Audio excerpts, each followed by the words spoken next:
Assalamualaikum warahmatullahi wabarakatuh. Salam Waalaikumsalam. sejahtera bagi kita semua. Salam, Om Swastiastu, Namo Buddhaya, salam kebajikan.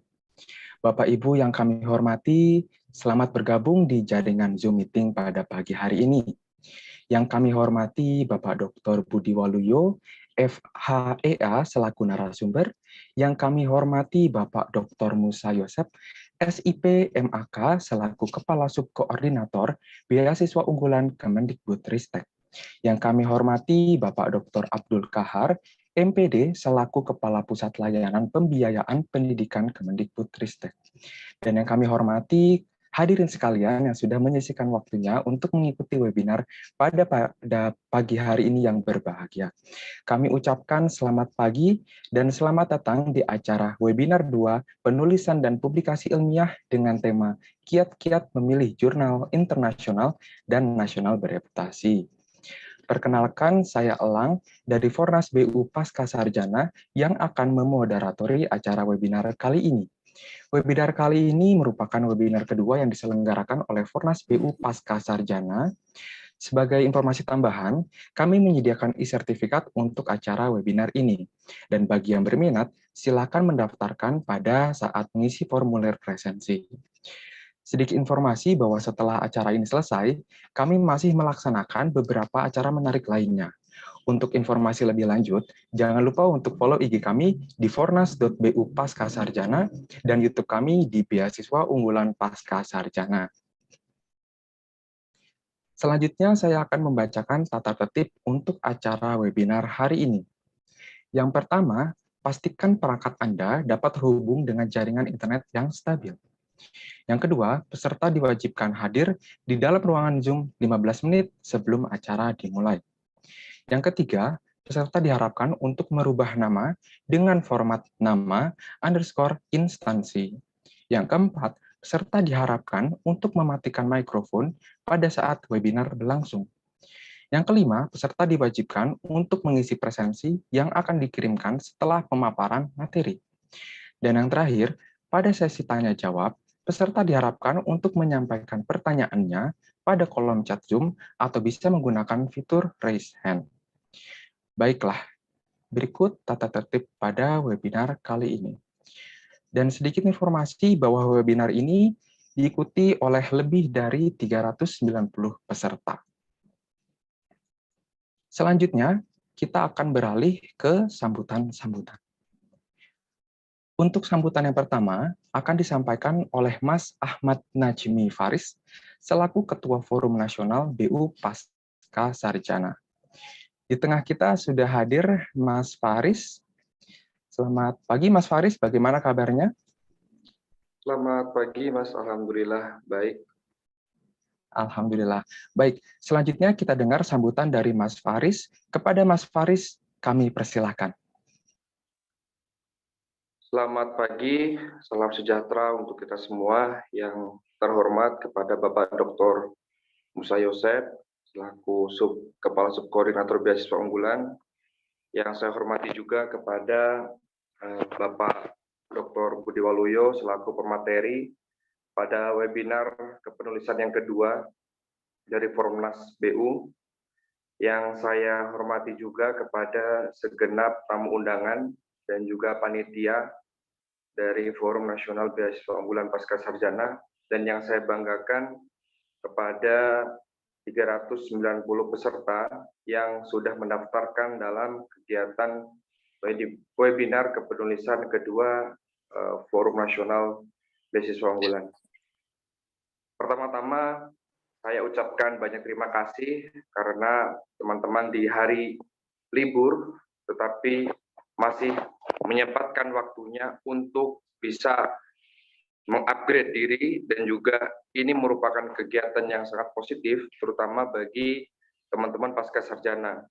Karena pastinya kita dituntut untuk membuat yang namanya riset ilmiah yang harus kita publikasikan di nasional ataupun di internasional.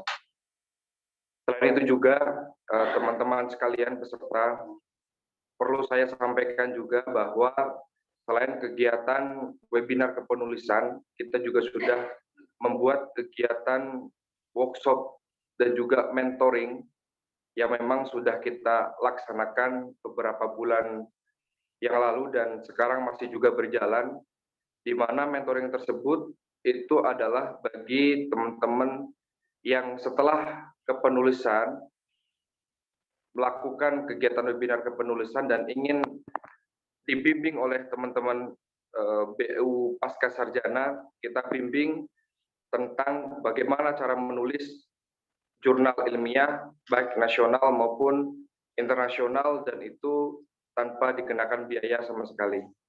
Artinya ini merupakan fasilitas yang memang bisa dimaksimalkan oleh teman-teman sekalian, terkhususnya para teman-teman penerima beasiswa unggulan, sehingga ini bisa menunjang teman-teman untuk membuat karya ilmiah. Mungkin itu yang bisa saya sampaikan. Bila taufiq wal hidayah. Wassalamualaikum warahmatullahi wabarakatuh. Waalaikumsalam warahmatullahi wabarakatuh. Waalaikumsalam warahmatullahi wabarakatuh. Terima kasih kepada Mas Faris atas sambutannya. Selanjutnya, kita akan mendengar sambutan dari Bapak Dr. Musa Yosef, SIP MAK, selaku Kepala Subkoordinator Beasiswa Unggulan Kemendikbudristek, sekaligus akan membuka acara resmi pada pagi hari ini. Di tengah kita sudah hadir Bapak Yosef. Apa kabar, Pak? Ya, baik. Selamat pagi. Alhamdulillah. Baik, Pak. Sekaligus kita langsung saja dengar sambutan dari Pak Yosef. Kami persilahkan. Baik. Assalamualaikum warahmatullahi wabarakatuh. Salam sejahtera untuk kita semua. Berterima kasih sekali nih sama Mas Faris dan teman-teman panitia yang menginisiasi acara ini. Kalau boleh, langsung aja kalau boleh. Serial ini terus-terus. Jangan mentok, nanti data yang baru juga udah ada tuh Mas Faris. Sekitar 600 sepertinya itu. Anggota baru baik S3 maupun S2 nanti saya akan kasihkan dalam bulan Januari, tapi ya ada data baru, banyak sekali teman-teman yang S2 S3 di beasiswa unggulan. Dan yang terima kasih nih Mas Budi Waluyo, Mas Budi Dr. Budi Waluyo yang mau mendampingi teman-teman S2 S3. Kegalauan di Indonesia saat ini adalah momok menyelesaikan S2 S3 adalah jurnal nasional atau internasional. Ya kalau yang biasa sih santai-santai aja. Kalau pada saat kita belum bisa naik sepeda, ya pasti ya ada setidaknya kena oli lah. Kalau tidak ya kakinya lecet gitu. Itu kan kebiasaan ya. Kalau sudah biasa saya yakin akan menjadi nyaman. Jadi saya terima kasih kepada teman-teman yang menginisiasi ini. Tolong ini terus dan terus. Mau ada saya, mau tidak ada saya, terus jalan terus. Kasih fasilitas teman-teman.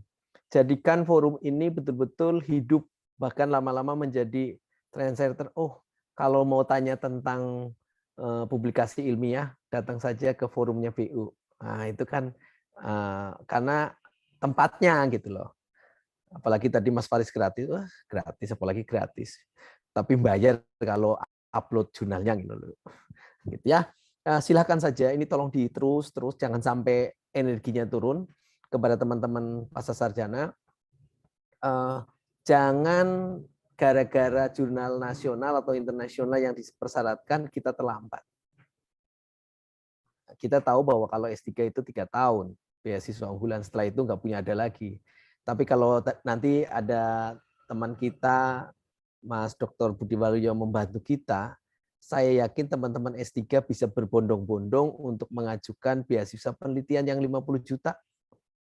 Kalau sudah punya 1-2, saya pikir itu kompetitif untuk boleh, sekali lagi boleh teman-teman mengajukan beasiswa penelitian. Ya, tidak dilarang.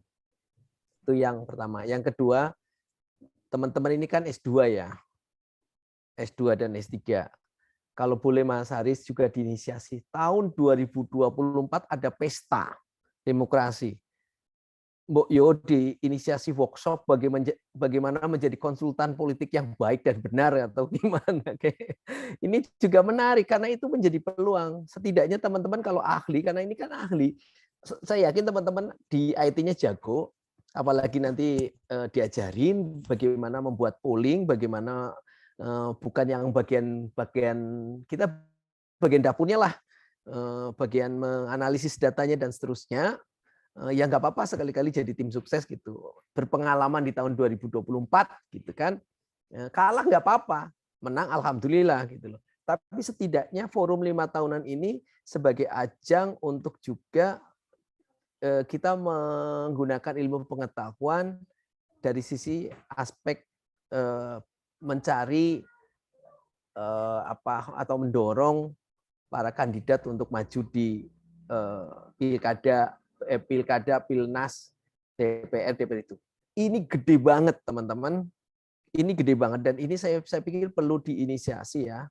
Dan teman-teman jangan khawatir, di forum beasiswa unggulan pasca sarjana aktivis sangat banyak. Jadi yang jago IT saya yakin nanti akan direbut, malah bisa-bisa berantem di forum ini. Berantemnya pakai aku aja, tak ditarik-tarik bisa terjadi kalau yang jago IT ini. Nah, untuk itu diberi ruang untuk workshop. Bukan kita berpolitik praktis, tapi kita membantu data, membantu informasi, membantu cara. Dan juga kita sambil belajar untuk bagaimana berpolitik menggunakan data. Kita bukan mengibarkan bendera, kita bukan demonya, tetapi kita menyajikan data. Bagaimana seorang kandidat itu punya ketimpangan. Jangan sampai uang menjadi di awal. Syukur-syukur anggota kita pasca sarjana juga ada yang saya mau nyalon di tingkat kabupaten, tingkat provinsi maupun nasional, ya silahkan.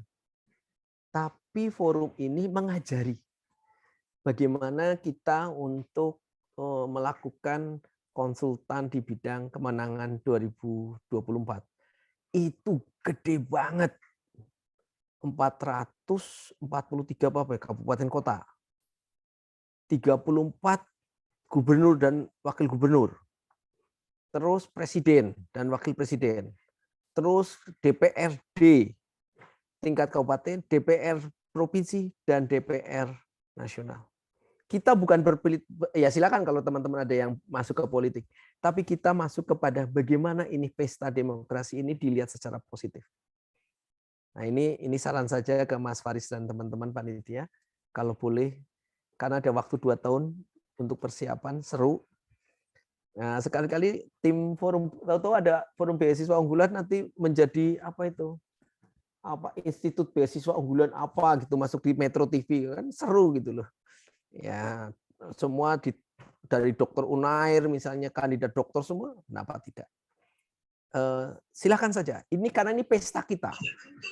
Dan dibutuhkan orang ahli ya, mohon maaf, kita adalah pasca sarjana, jadi memang dibutuhkan tenaga profesional. Kasihan sekali kandidat-kandidat yang dicalonkan, dia tidak tahu petanya. Ini yang maksud saya arahnya ke sana. Bukan berpikir secara praktisnya, tetapi kita ingin membantu datanya, membantu menyuplai datanya, dan kita juga belajar untuk meriset, dan kita juga menjadi tahu, peta ternyata seperti ini, dan seterusnya. Saya yakin akan manfaatnya luar biasa, dibanding kita cengok gitu loh. Tahu-tahu menang ya, syukur-syukur jadi asisten bupatinya atau tim ahlinya dari gubernur, ya silakan, itu bonusnya. Tapi di luar itu kita belajar. Mohon maaf, kok Pak Musa mendorong untuk bukan berpolitik praktis, sekali lagi bukan berpolitik praktis, tetapi kita belajar menjadi konsultan. Karena pesta yang sangat-sangat besar.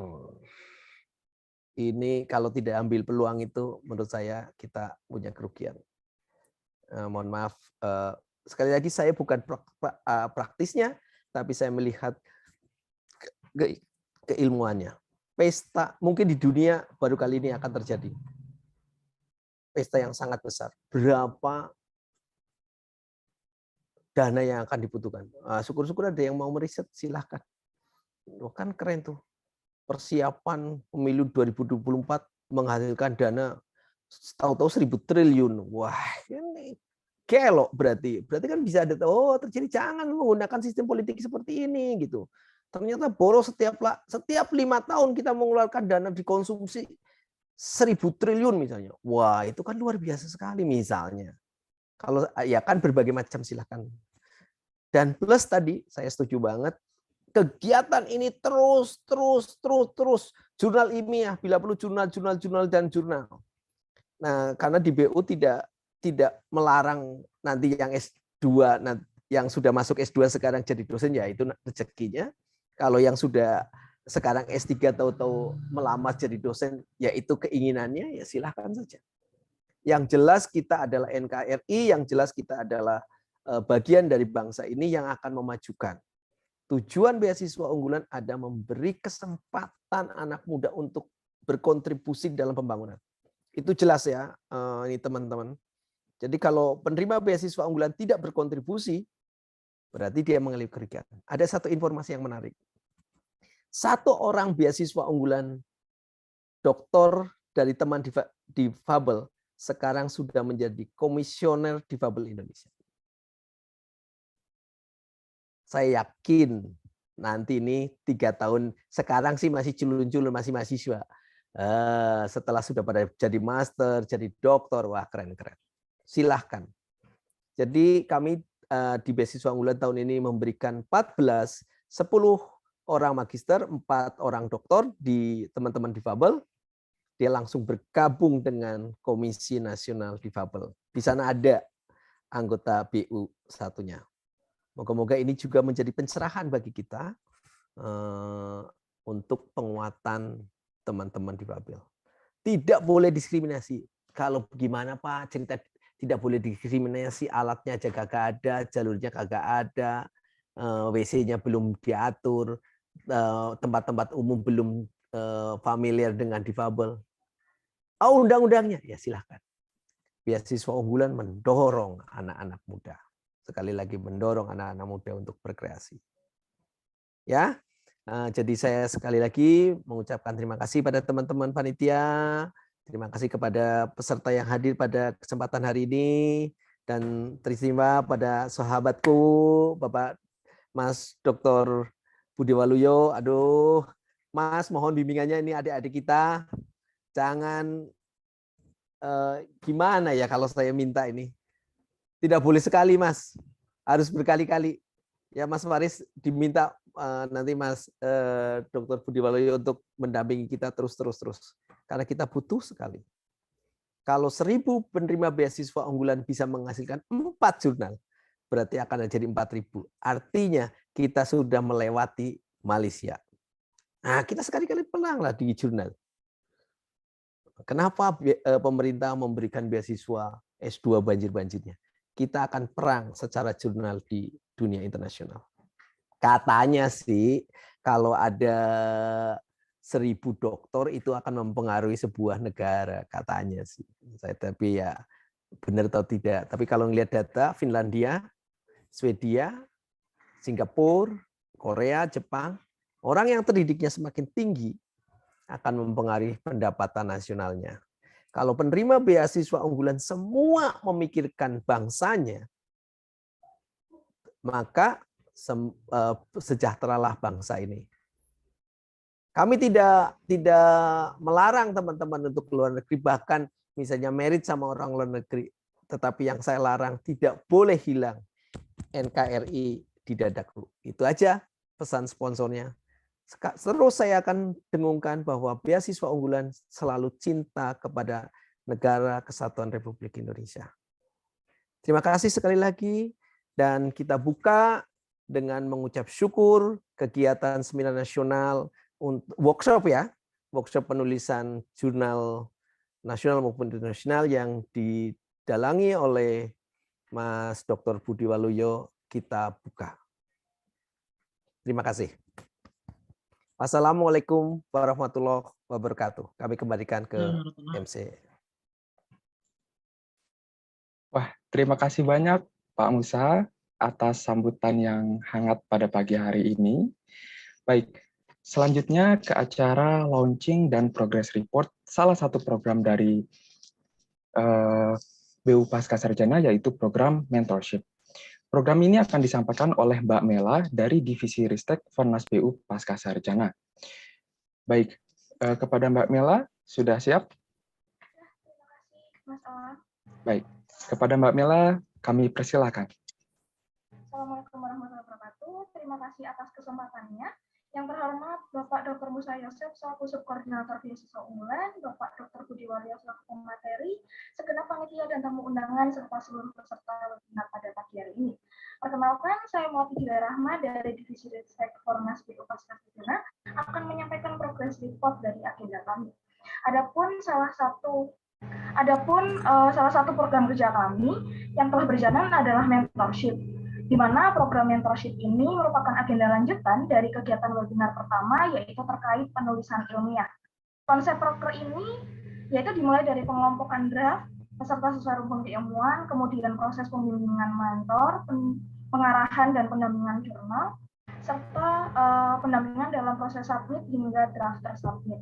Agenda ini telah berjalan selama 2 bulan dan telah di tahap pembimbingan oleh mentor, serta pengarahan dalam proses pemilihan jurnal.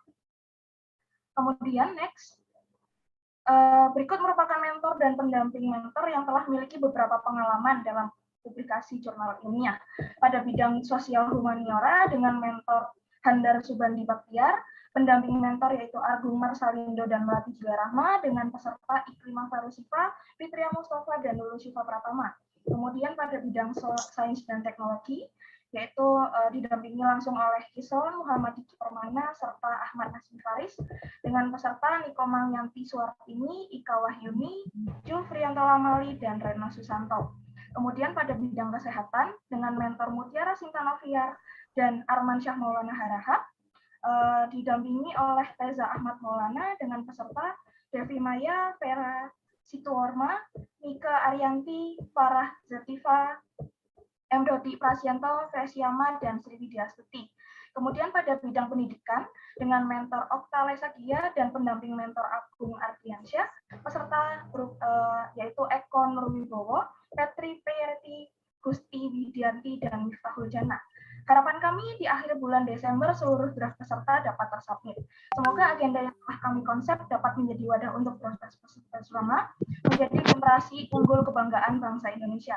Sekian, salam dari kami seluruh Fornas BU Pasca Sarjana. Terima kasih atas kesempatannya. Wassalamualaikum warahmatullahi wabarakatuh. Saya kembalikan ke moderator. Waalaikumsalam warahmatullahi wabarakatuh. Terima kasih Mbak Mela atas pemaparannya. Selanjutnya, saya akan membacakan CV narasumber pada acara webinar pada pagi hari ini. Kepada panitia dimohon untuk share screen CV narasumber.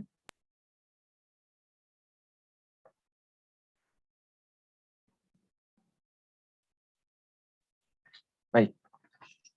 Untuk pembicara kita pada webinar hari ini, yaitu Bapak Dr. Budi Waluyo, FH.EA. Pak Budi Waluyo merupakan seorang pengajar dan peneliti di bidang pengajaran bahasa Inggris, teknologi edukasi, dan edukasi internasional. Beliau merupakan seorang alumni dari Lehigh University, Amerika Serikat. Semasa dia di Inggris dan juga Amerika, beliau telah memperoleh banyak sertifikat seperti yang tertera pada layar. Kemudian, beliau juga memiliki banyak pengalaman, dan khususnya untuk saat ini, beliau merupakan asisten profesor di School of Languages and General Education, Walailak University, Thailand. Dan berikut beberapa publikasi beliau yang sudah dipublikasikan. Di samping itu, beliau pernah berkontribusi dalam penulisan book chapter dan memiliki pengalaman sebagai seorang reviewer jurnal. Baik, tidak usah kita tunggu lama-lama lagi, langsung saja kita masuk ke acara yang sudah kita tunggu-tunggu, yaitu pemaparan materi dari Pak Budi Waluyo. Sepertinya Pak Budi sudah berada di tengah-tengah kita ya. Selamat pagi Pak Budi, bagaimana kabarnya Pak? Selamat pagi Mas Elang, Alhamdulillah kabar baik. Apakah suara saya bisa didengar? Alhamdulillah, sudah jelas Pak, terdengar. Oke. Ya. Oke, kalau kayak gitu kita langsung saja ya masuk ke inti acara pada pagi hari ini. Untuk pemaparan materinya sekitar 45 menit dan selanjutnya dilakukan sesi diskusi yaitu tanya jawab selama 20 menit. Baik, kepada Pak Budi Waluyo kami persilahkan. Terima kasih.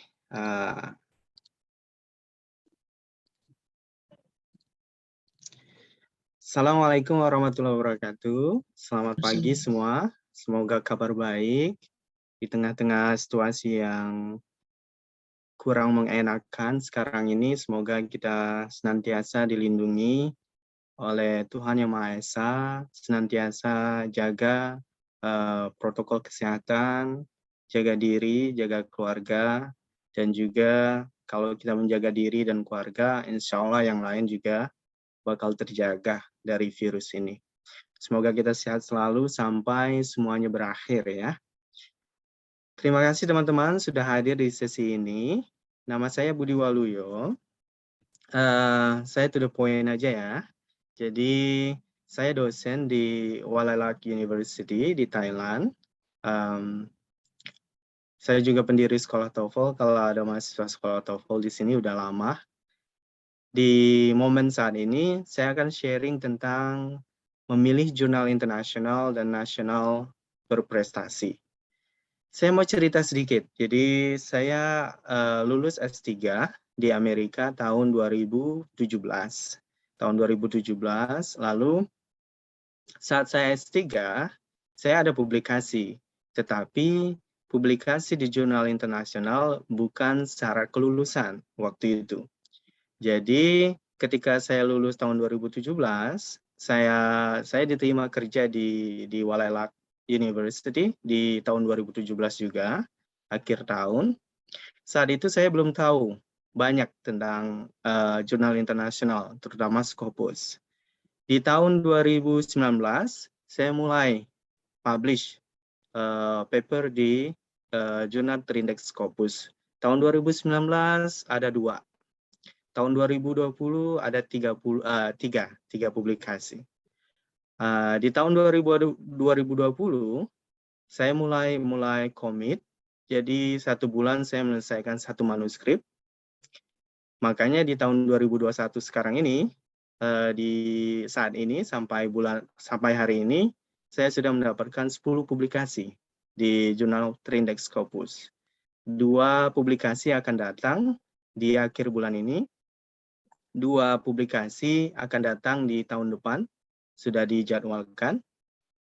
Jadi yang akan saya sampaikan sekarang ini, kalau Anda bilang, mohon jangan berpikir saya ahli ya. Saya masih newbie di dunia publikasi ini, tapi saya bisa bilang, saya punya beberapa tips yang bisa membuat kenapa jumlah publikasi saya naik dalam 3 tahun terakhir. Bahkan tahun ini naik drastis. Perkiraan saya akhir tahun ini saya akan mendapatkan sekitar 13 publikasi di Scopus. Q1, Q2, Q3, Q4, semuanya ada. Dan tahun depan sudah ada yang menunggu 2 publikasi. Jadi saya ingin bilang sebelum saya mulai, teman-teman di Indonesia selalu kebanyakan mengatakan saya sedang menulis jurnal atau saya belum bisa lulus S2 atau S3 karena sekarang kan kebanyakan program S2, S3 mensyaratkan kalau mau lulus harus ada 1 atau 2 publikasi di jurnal internasional terutama. Kebanyakan akan bicara saya sedang menulis jurnal. Sebenarnya bukan jurnal yang ditulis, tetapi artikel. Jurnal adalah kumpulan dari beberapa artikel. Jadi kalau Anda menulis jurnal, hebat sekali Anda karena Anda menulis beberapa artikel. Mulai dari sana dulu ya, diperbaiki. Jadi bukan menulis jurnal atau publish jurnal, apalagi publish jurnal, karena yang publish jurnal adalah publisher, bukan kita. Yang kita lakukan adalah menulis paper, atau menulis manuskrip, atau artikel. Seperti itu. Yang kedua, kita sering bilang jurnal Scopus. Jurnal Scopus. Scopus itu bukan jurnal. Scopus adalah indeks. Nah, saya akan jelaskan apa itu indeks sebagai dasar pemahaman ya. Jadi yang seharusnya kita bilang adalah jurnal terindeks Scopus, bukan Scopus jurnal. Right? Karena kalau kita bilang Scopus jurnal, kita akan berasumsi Scopus itu punya jurnal. Sebenarnya dia adalah indeks. Karena jurnal yang terindeks Scopus bukan milik Scopus. Ada yang milik Scopus, tapi tidak semuanya milik Scopus. Itu pemahaman dasar, dan saya punya 45 menit. Saya akan share tips praktis kalau Anda baru di dunia publikasi ini, saya ingin bilang seperti ini. Publikasi di jurnal internasional, terutama Scopus, itu salah satu hal yang tersulit. Salah satu hal yang tersulit kalau kita ingin berkarir di tingkat universitas. Salah satu yang tersulit. Artinya apa? Kalau kita berhasil meraihnya, itu merupakan salah satu prestasi yang luar biasa. Karena tidak semua orang bisa. Memang tidak mudah. Sama seperti kita mendaki gunung kan. Ada banyak orang mendaki gunung. Lelah, capek. Tapi kenapa mereka mau keep going? Kenapa? Karena mereka tahu tidak semua orang yang berhasil meraih puncak gunung. Dan mereka tahu di atas puncak gunung nanti ada pemandangan yang tidak semua orang bisa menikmatinya. Sama seperti Scopus. Makanya saya bilang, jangan berharap prosesnya akan mudah. Karena ini tidak semua orang bisa.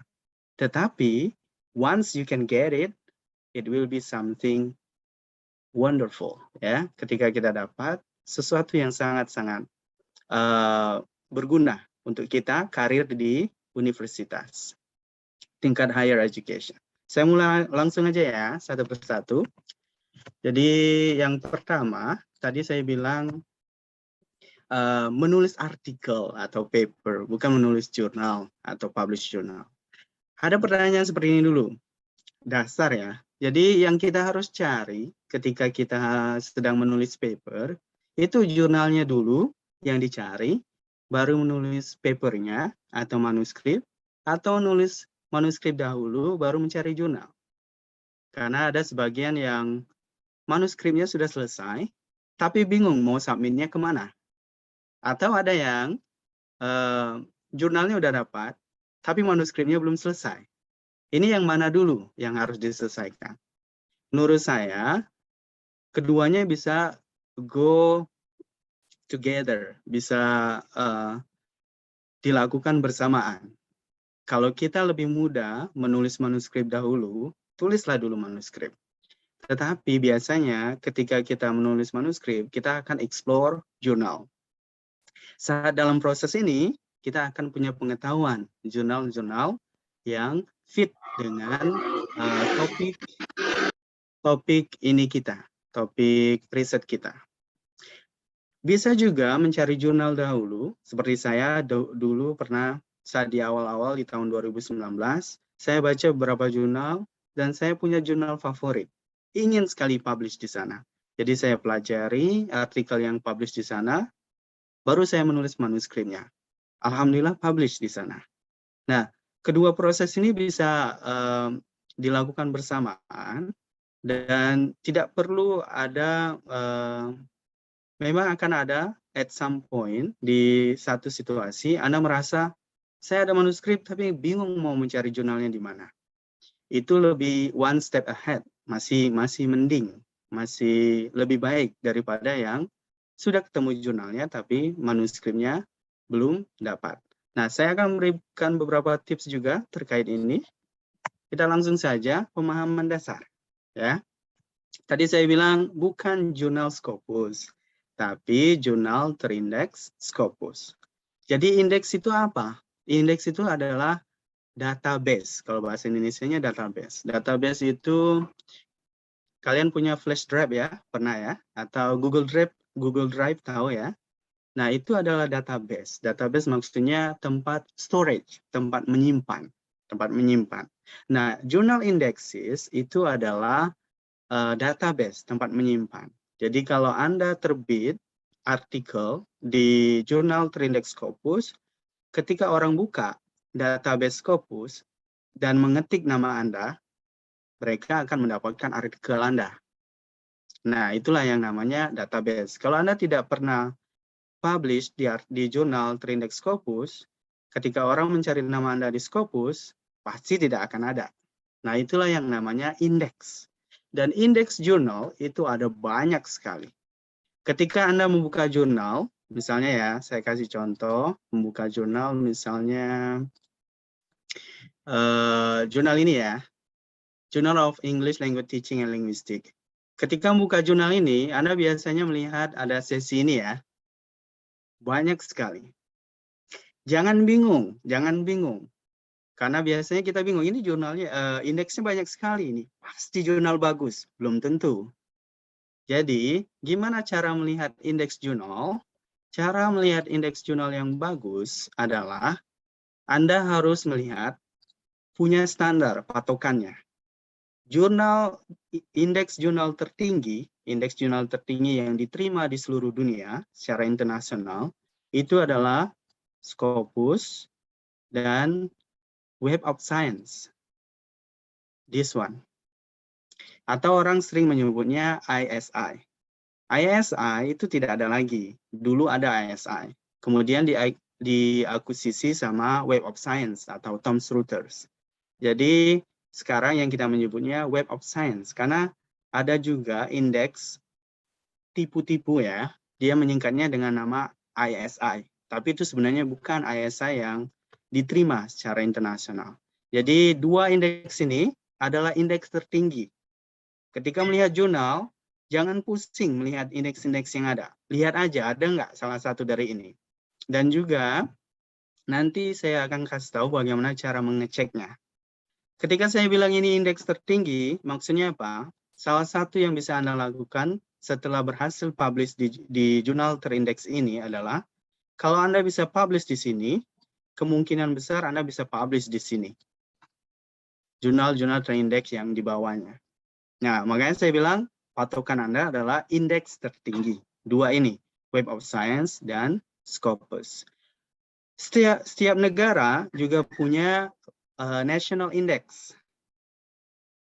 Seperti di Thailand kita punya TCI. Di Indonesia kita punya Sinta, ya. Lagi saya bilang, lihat jurnal indeks yang tertinggi dahulu untuk melihat jurnal itu bagus atau tidak, ya. Web of Science atau Scopus. Di pertemuan saat ini saya akan lebih menjelaskan tentang jurnal terindeks Scopus. Karena jumlah jurnal yang terindeks Scopus itu lebih banyak daripada yang terindeks oleh Web of Science. Dan biasanya kalau jurusan Anda social science, teaching, education, dan lain-lain, itu kebanyakan jurnalnya terindeks Scopus. Tapi kalau jurusan Anda teknik atau science, biasanya banyak jurnal yang terindeks di Web of Science. Either of them is good. Yang mana aja itu bagus. Oke. Ini yang selanjutnya. How to find an appropriate journal. Ini pengetahuan yang sederhana dahulu ya. Seperti saya bilang tadi, ada banyak sekali indeks jurnal di luar sana. Terus gimana cara mencarinya? Ini adalah link. Nanti saya akan share PowerPoint saya dengan panitia, jadi teman-teman bisa minta dengan panitia. Ini adalah link yang bisa Anda explore. Ini simple ya, tapi kalau Anda tidak paham, biasanya bingung yang mana yang benar. Pahami bahwa di dunia publikasi tidak semuanya jujur. Ada penipuan, ada predatory yang hanya mencari uang, tapi karena kita tidak punya pengetahuan, kita terjebak. Nah, ketika kita publish, kita udah bayar, ternyata artikelnya tidak diterima oleh atau diakui oleh institusi kita atau pemerintah atau dunia internasional. Makanya ini pengetahuan yang penting. Jadi kalau ISI Journal atau Web of Science, ini linknya. Kalau Scopus, ini linknya. Sinta, saya yakin Anda sudah tahu ya linknya ya. Tapi kalau Anda ingin tahu jurnal yang terindeks Scopus dan ISI, ini linknya.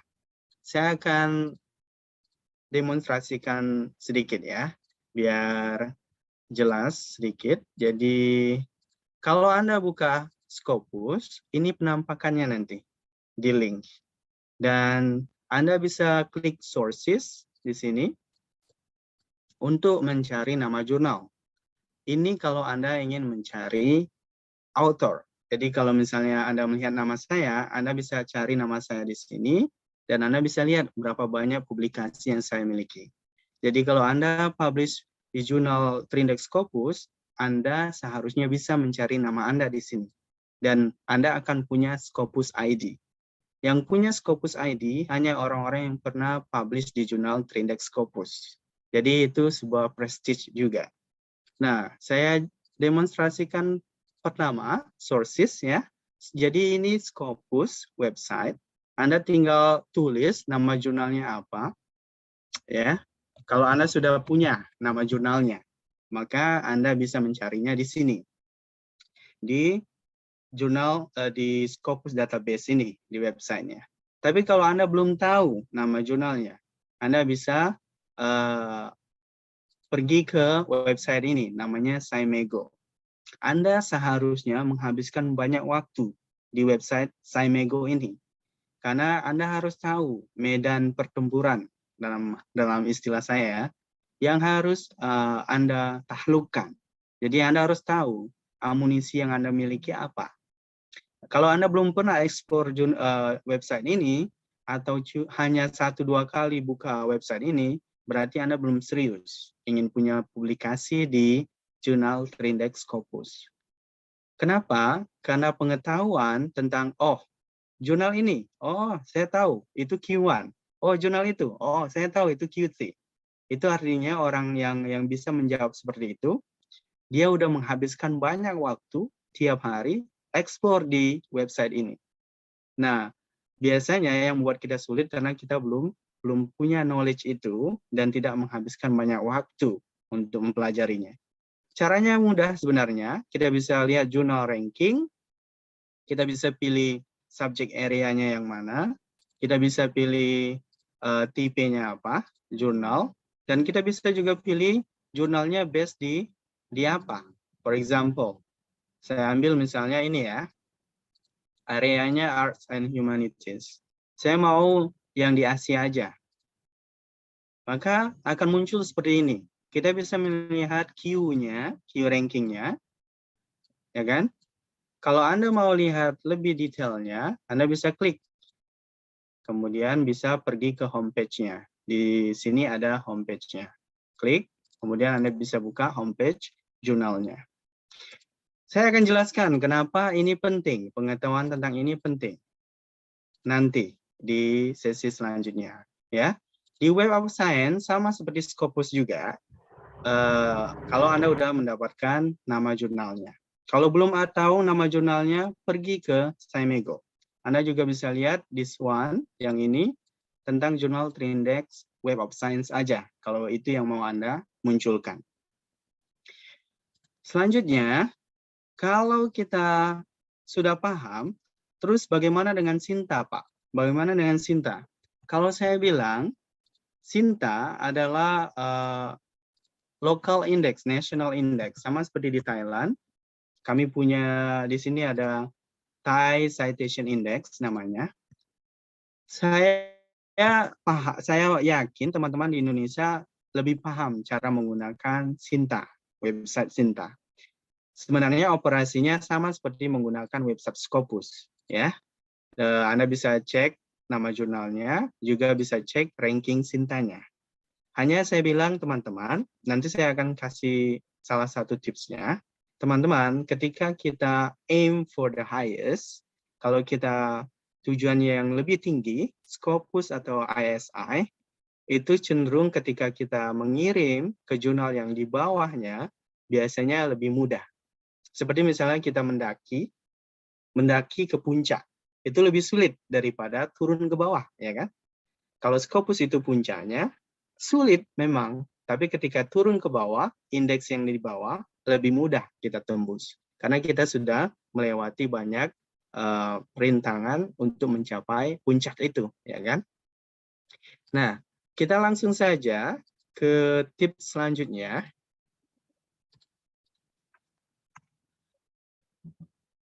Hati-hati dengan predatory dan fake journals, teman-teman. Saya sudah melihat, saya 4 tahun di Thailand sampai sekarang ya, dan sudah komunikasi juga dengan teman-teman di Indonesia.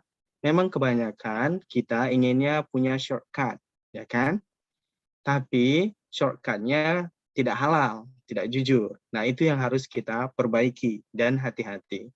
Dan juga pengetahuan dasar yang saya berikan di awal tadi, kalau Anda sudah dengar, insya Allah itu bisa memfilter jurnal-jurnal predatory yang ada. Jadi Anda kalau udah tahu, oh ini lihat ada Scopusnya atau tidak, lambang Scopusnya, atau ketika Anda punya nama jurnal ya, ini nama jurnalnya misalnya ya, American Journal of Research and Communication kan. Bagaimana mau mengecek jurnal itu ada terindeks Scopus atau tidak? Pergi saja ke website Samego ini, kemudian kalian type saja namanya. Misalnya ini ya, saya type, kalau dia terindeks Scopus, Anda akan mendapatkan namanya di sini. Seperti jurnal ini saya tulis Gema ya. Ada di sini, maka jurnal ini terindeks Scopus. Kalau namanya tidak muncul, maka jurnal itu tidak terindeks Scopus. Walaupun mereka di websitenya klaim terindeks Scopus. Ya. Jadi website Samego ini, itulah tadi saya menyebutkan, kalau Anda belum menghabiskan banyak waktu di website ini, Anda belum serius di dunia publikasi ini. Padahal itu adalah hal yang harus Anda lakukan kalau ingin berkarir di dunia higher education tingkat universitas. Ya, hati-hati dengan predatory journal everyone. Salah satu ciri-cirinya, beberapa ciri-cirinya, yang pertama menjanjikan proses cepat, seminggu, 2 minggu publish. Yang kedua ada publication fee. Yang ketiga dia akan kirim email ke email Anda dan mengatakan Anda expert di daerah ini. Biasanya itu predatory. Nggak usah pikir 2 kali, langsung hapus saja. Ya. Jadi teman-teman, hindari predatory atau fake journals. Ada jurnal yang abu-abu saya bilang. Dia terindeks Scopus, tapi kok bau-baunya kayak predatory. Reviewnya cepat, ada publication fee, terus kualitas artikel yang terbit itu juga kurang bagus. Hati-hati juga dengan yang ini. Dan ini lebih sulit dideteksi karena di atas saya bilang abu-abu kalau bahasa kita, ya kan? Nah, saya bilang kayak gini teman-teman. Habiskan banyak waktu di Samego, pahami jurnal-jurnal yang ada di area research Anda. Karena kalau Anda tidak punya pengetahuan tentang itu, seperti kita, when you're going to a war, ketika kita pergi ke medan perang, memahami medan perang yang kita akan tuju itu sangat penting, menentukan dalam hal kemenangan kita, ya kan? Right. Langsung, ketika kita membuka website jurnal, ini adalah hal yang seharusnya Anda lihat pertama. Lihat aim scope-nya, submission guideline, frekuensi publikasinya, ada nggak submission fee atau publication fee-nya, terindeks apa? Tadi saya bilang, ada banyak indeks, nggak usah pusing, lihat aja, udah terindeks Scopus atau tidak. Hah? Dan menurut saya belum klarifikasi ini ya, menurut saya, kalau jurnal itu terindeks Scopus, tapi tidak terindeks Sinta, nah itu Anda harus tanya ya, bagaimana apakah akan diterima atau tidak. Karena Sinta tidak semua indeks jurnal terindeks Scopus, terindeks Sinta. Ya. Tapi menurut saya, seharusnya diterima. Karena di Thailand, walaupun jurnal itu tidak terindeks TCI, indeks Thailand, tapi terindeks Scopus, diterima. Makanya saya bilang tadi, aims for the highest. Nah, sekarang saya langsung aja. Practical tips and tricks untuk teman-teman. Ya, kalau Anda sedang menulis research manuskrip sekarang, sudah punya beberapa publikasi, ini tips dan tricks untuk Anda. Yang pertama, ya, tadi saya bilang, ketika kita pergi ke satu medan perang, yang harus salah satu hal yang penting untuk memenangkan perang itu adalah Anda tahu modal yang Anda miliki apa, amunisi yang Anda miliki apa. Nah, tips pertama yang saya bilang adalah buat folder bookmarks yang berisi website jurnal di area riset Anda. Contoh, saya berikan contoh ya. Ini adalah Google Chrome saya ya. Ketika Anda klik ini, Anda lihat ada bookmark ya. Nah, Anda lihat di sini, saya buat beberapa di sini. Saya punya bookmark daftar jurnal, educational journal, ini ada banyak. ELT journal best, the ones for me, special ones, semuanya ada saya. Jadi bagaimana saya mengumpulkan ini? Ketika saya menulis riset manuskrip, saya membaca satu artikel, ada jurnalnya, saya klik jurnalnya, buka jurnalnya, misalnya jurnal ini ya. Saya buka jurnalnya, klik, kemudian saya bookmark. Bookmark langsung masukkan kemana yang akan kita masukkan. New target journal. Jadi nama-namanya terserah Anda. Tapi ini adalah hal yang sangat-sangat penting dimiliki. Anda bisa juga buka bookmarks-nya di bookmark manager. Jadi Anda bisa buka dan buat nama untuk bookmark-nya apa saja. Seperti ini saya ada banyak di sini.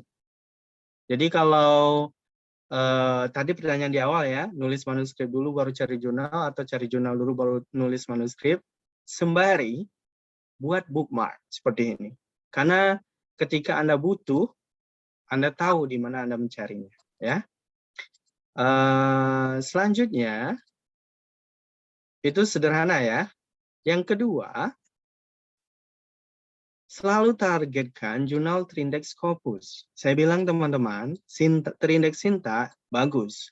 Tapi jangan, kalau saya bilang, selalu targetkan terindeks Scopus. Jarang, tapi ditolak terus, Mas. Ditolak, itu masih lebih mending daripada tidak pernah mencoba. Dan biasanya, memang kayak saya ya, di tahun ini saya akan punya 13 publikasi. Dari 13 itu hanya satu artikel yang sekali kirim diterima. Sisanya, ditolak berkali-kali. Bayangkan ketika Anda mengungkapkan perasaan Anda dengan gadis atau cowok yang Anda sukai, tapi ditolak. Gimana rasanya? Nggak enak kan? Nah, ini penolakan dari jurnal, itu biasanya satu manuskrip bisa ditolak berkali-kali, 3-4 kali. Bahkan saya ada yang hampir 10 kali ditolak. Tapi akhirnya terbit juga. Dan ketika kita selesai di jurnal terindeks Scopus, insya Allah ketika kita mau coba kirim ke jurnal terindeks Sinta, akan lebih mudah. Saya bilang lebih mudah bukan karena kita, saya tulis, selesai, kirim, bakal terima nih di Sinta, karena saya udah terindeks Scopus. Enggak. Tapi kita karena sudah publish di jurnal terindeks Scopus, kita paham kualitas artikel yang baik itu gimana, kualitas analisis yang baik itu gimana, ya. Jadi saya akan bilang ke teman-teman, selalu aim for jurnal terindeks Scopus. Kalau udah ditolak lebih dari 10 kali, bolehlah kirim ke jurnal terindeks Sinta atau jurnal terindeks yang lain, ya. Ini tips yang kedua. Tips yang ketiga, nah ini tips yang penting, tapi simple ya. Hindari memilih jurnal berbasis di negara berbahasa Inggris. Ya, berbahasa Inggris misalnya Amerika, Inggris, Australia. Hindari mengirim manuskrip atau paper Anda ke jurnal berbasis bahasa Inggris. Kalau Anda masih pemula, ya. Kenapa? Karena Anda akan compete dengan orang yang sudah native bahasa Inggris. Tapi bagaimana mencarinya, Mas?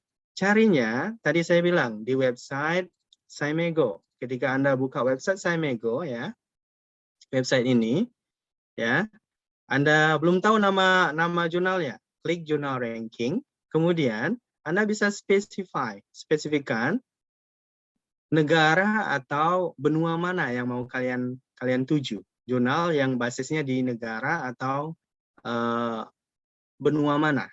Nah, saya sarankan jangan kirim ke jurnal yang basisnya di negara berbahasa Inggris. Anda bisa klik Asia, dan ini adalah list jurnal yang berbasis di negara Asia. Itu lebih possible ditembus, ya. Itu tips yang selanjutnya. Kemudian, hindari memilih jurnal dari publisher yang sudah mainstream. Anda udah tahu ya, ini ya, Elsevier, Sage, Taylor, ada juga yang lain. Hindari. Lah, Mas, kalau kita nggak kirim ke sini, ke jurnal mana lagi? Kan katanya mau yang terindeks Scopus. Ada banyak jurnal terindeks Scopus yang bukan dari publisher. Ini publisher namanya ya. Publisher itu mempublish banyak jurnal. Jurnal mempublish banyak artikel. Ini publisher. Dan mainstream, hindari mengirim ke sini kalau Anda masih pemula. Tapi kalau sudah punya banyak publikasi, mau coba, nggak apa-apa. Karena tidak mengirim di jurnal dari publisher ini, tidak akan mengurangi penilaian tentang Anda. Kalau Anda bisa publish di jurnal Trindex Scopus. Saya kasih contoh misalnya ya. Ada 2 jurnal, misalnya jurnal ini, ya, sistem. Jurnal sistem ini adalah Q1, dia Q1, Trindex Scopus. Popular, ya, publishernya Elsevier. Kemudian ada jurnal lain lagi yang tadi saya buka, ini Gema, ya, bukan Gema, 3L, ya, dari Malaysia. Sistem ini kalau nggak salah dari US kalau nggak salah. Ini Malaysia basisnya. Ini juga Q1 juga, tapi tidak dari publisher Elsevier. Anda publish di jurnal ini sama nilainya dengan publish di jurnal ini. Esensinya sama-sama Q1 dan Trindex Scopus. Makanya saya bilang hindari mengirim jurnal artikel Anda ke publisher yang sudah mainstream kalau Anda masih baru. Yang ketiga, hati-hati dengan jurnal yang discontinued atau bakal discontinued dari Scopus. Nah, ini adalah level kedua dari predatory journals. Ini yang saya bilang jurnal predatory yang abu-abu. Sangat sulit dipahami. Saya beberapa minggu lalu saya ngobrol dengan teman dari Indonesia, saya bilang, indeks Google Scholar-mu tinggi sekali, lebih tinggi dari saya. Iya dong, katanya. Tapi saya nggak ada publikasi di Scopus. Kok bisa? Saya ada publikasi 3 di Scopus tahun ini. Tapi discontinue semua. Jadi nggak ada nama saya di Scopus. Tadi kan saya tunjukkan sama teman-teman ya. Kalau kita mau buka website Scopus, yang ini ya, kita bisa mencari author's name ya. Author's name di sini, author's research. Ya kan? Dan kita bisa lihat di sini, type nama kita, Budi misalnya ya. Kalau kita pernah publish di Scopus, kita akan menemukan nama kita di sini. Let me try this one. Ya. Anda bisa menemukan nama Anda. Kayak saya, Anda bisa menemukan dokumen saya, indeks saya di Scopus. Ya. Tapi kalau misal jurnal yang Anda kirim dan di-publish artikel Anda oleh jurnal itu, tapi jurnal itu artinya discontinued, nggak akan Anda melihat nama Anda di sini. Dan itulah akan sebuah kerugian untuk Anda. Jadi, pandai-pandai mengecek, ya. Biasanya ketika Anda diterima artikel, bulan ini akan terbit bulan depan, 2-3 bulan dari terbit itu, cek nama Anda di sini. Sudah masuk atau belum archive-nya di archive ini. Ya, saya ada yang sudah publish tapi belum masuk ke archive ini karena memang butuh waktu dia masuk ke archive ini. Ini penting teman-teman. Penting karena kalau Anda ingin berkarir di dunia internasional, kemanapun Anda pergi, ini diakui oleh dunia internasional. Ya. Jadi punya satu dokumen di sini sangat-sangat penting, apalagi punya banyak. Ya. Tips yang selanjutnya, kalau discontinued akan seperti ini misalnya ya. Anda cari di sources, elementary, nama jurnalnya misalnya, elementary education. Anda sudah punya nama jurnalnya, terus bingung, ini terindeks atau enggak. Anda type di website Scopus, sources. Nah, kalau Anda type di Scopus, Anda bisa tahu, discontinued. Artinya apa? Nggak lanjut lagi. Artinya apa? Kalau Anda publish di jurnal itu, nggak akan artikel Anda masuk di database ini. Dan nama Anda juga nggak bisa dicari di database ini. Itulah yang namanya discontinued journal. Jurnal abu-abu saya bilang. Karena predatory juga enggak. Sebenarnya dia predatory dan pernah terindeks oleh Scopus. Scopus itu melakukan evaluasi setiap tahun. Jadi dia selalu evaluasi kualitas jurnal. Yang ketiga, nah ini penting teman-teman. Pahami modal yang Anda miliki. Tapi jangan pernah mau bayar publikasi pakai uang sendiri. kecuali bakal diganti. Saya ulangi ya, jangan pernah mau bayar publikasi pakai uang sendiri, kecuali bakal diganti. Lah, gimana Mas? Kami bayar semua. Nah, itu karena Anda pengetahuannya kurang banyak, kurang mencukupi. Saya di sini publikasi banyak sekali Mas. Berapa habis uang? Banyak habis uang, tapi saya diganti. Nah, kalian harus paham ya. Saya pernah ditanya oleh beberapa dosen di sini, kok publikasimu banyak sekali? Saya jawab jujur, yang saya cari itu uangnya. Karena dengan riset, kita bisa dapat uang tambahan di luar gaji bulanan. Jujur saya, kenapa kayak gitu Mas? Karena Anda harus paham di kampus Anda atau di beasiswa Anda, apa yang Anda miliki bisa klaim. Kalau di tempat saya, kami punya publication reward. Kemudian ada namanya publication fee funding. Ada namanya proofreading. Reading service funding. Ini di institusi saya ya. Publication reward itu apa maksudnya? Kalau kita publish satu artikel, bisa klaim Q1 dapat 20.000 baht atau sekitar berapa ya kali 400 mungkin 8 jutaan ya. Q2 dapat 10.000 mungkin 5 jutaan. Q3 dapat sekian. Q4 dapat sekian. Ya. Kemudian publication fee funding ketika kita diterima di satu jurnal, lihat fee fundingnya berapa. Nah, di institusi saya ada maksimum 20.000 baht, mungkin sekitar 20 juta mungkin. Ya. Jadi, nggak masalah ada publication fee-nya. Kalau masih bisa di-cover oleh publication fee funding ini, kirim sudah. Pakai duit sendiri, tapi nanti diganti. Ya. Juga proofreading service. Ini yang harus Anda pahami dari Kemendikbud atau dari kampus Anda, apa yang bisa Anda klaim. Dan inilah yang bakal jadi pendapatan tambahan Anda. Jangan mau publish paper hanya karena mau ada artikel publish, tapi tidak ada insentif dari segi materi. Kalau saya bilang jangan mau. Kalau nggak ada insentif, saya nggak mau nulis. Karena memang secara ideal ya kita mau tentang keilmuan. Tapi juga kita butuh motivasi sendiri tentang bagaimana bisa membantu kehidupan kita juga. Saya jujur di sini ya. Jadi publikasi saya udah 11 tahun ini ya. Udah banyak publication reward saya claim. Kalau ada dua autor, bagi dua kami.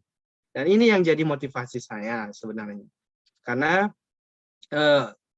keilmuan itu sudah paham kita.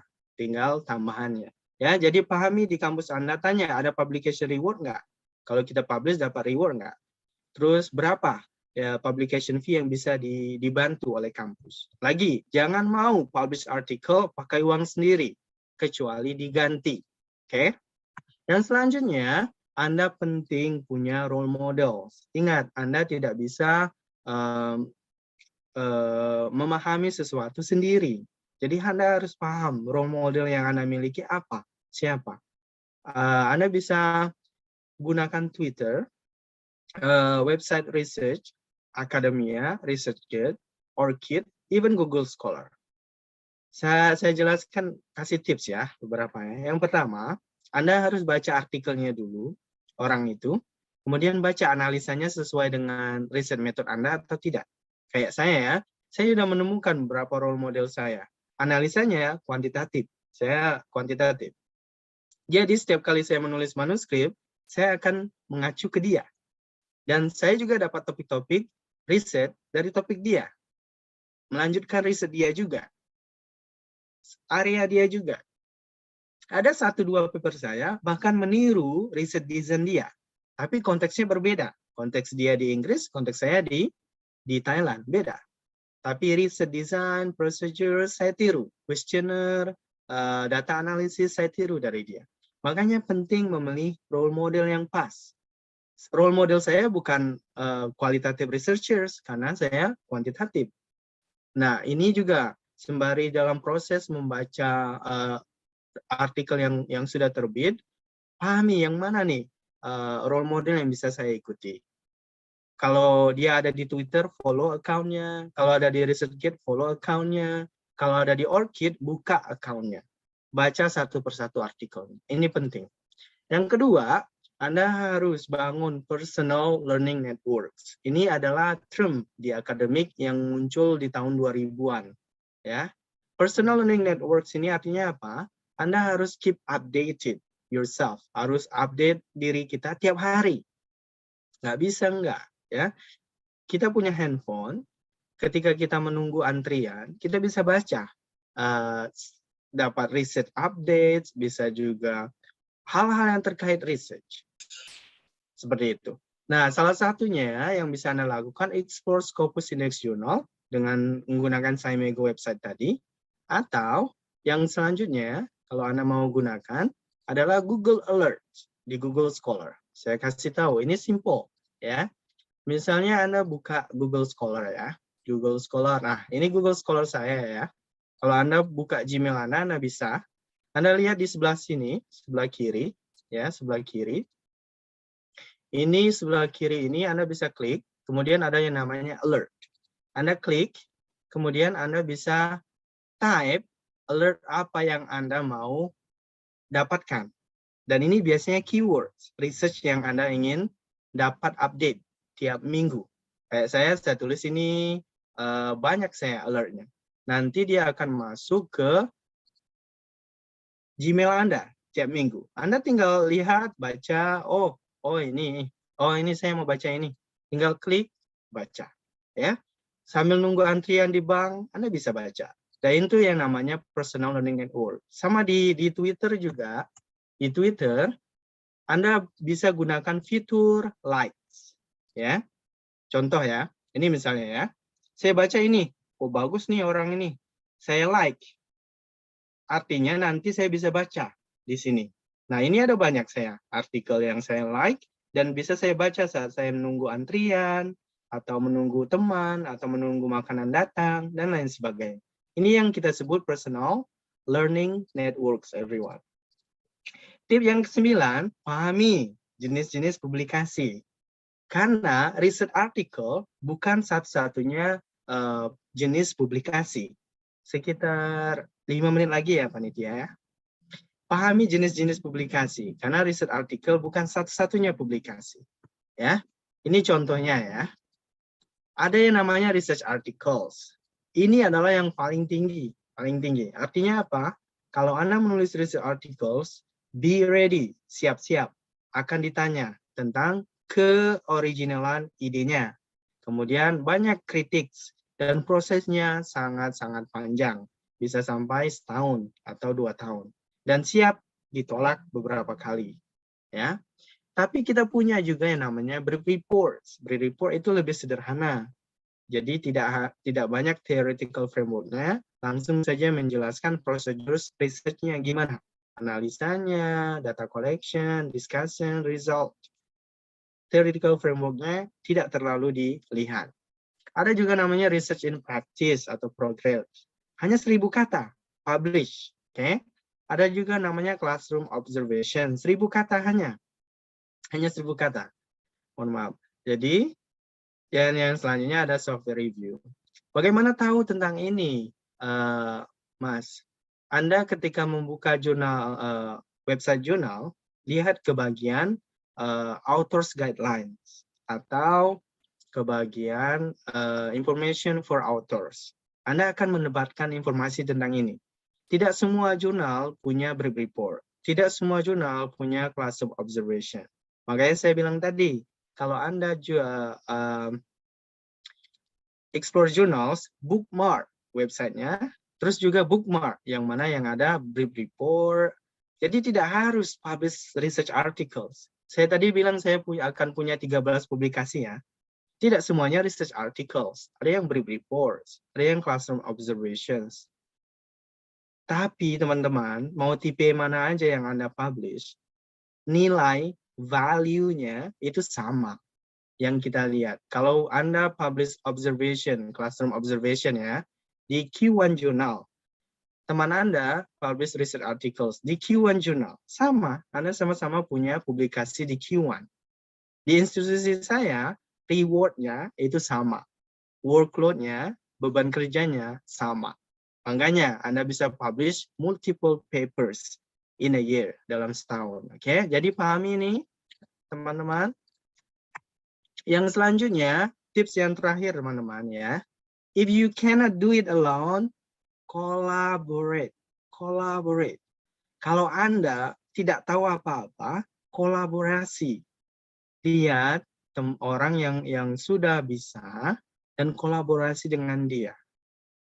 Kolaborasi. Dan Anda harus jujur, saya nggak ada apa-apa, tapi saya punya satu hal, saya mau kerja. Kalau Anda bisa, kita kolaborasi, Anda kasih tahu apa yang harus saya kerjakan, saya mau belajar, saya akan kerja keras, dan saya akan maksimalkan kemampuan saya, karena saya mau belajar dengan Anda juga. Jadi collaborate, setidaknya dengan satu teman yang lain. Nah, ini juga ada satu hal yang harus teman-teman perbaiki ya. Saya dapat beberapa email, Mas, ayo kita collaborate. No, you cannot just say that. Ayo collaborate, Mas. Nggak bisa kita bilang kayak gitu dengan orang lain yang sudah punya publikasi. Anda harus, saya bilangnya, punya etika.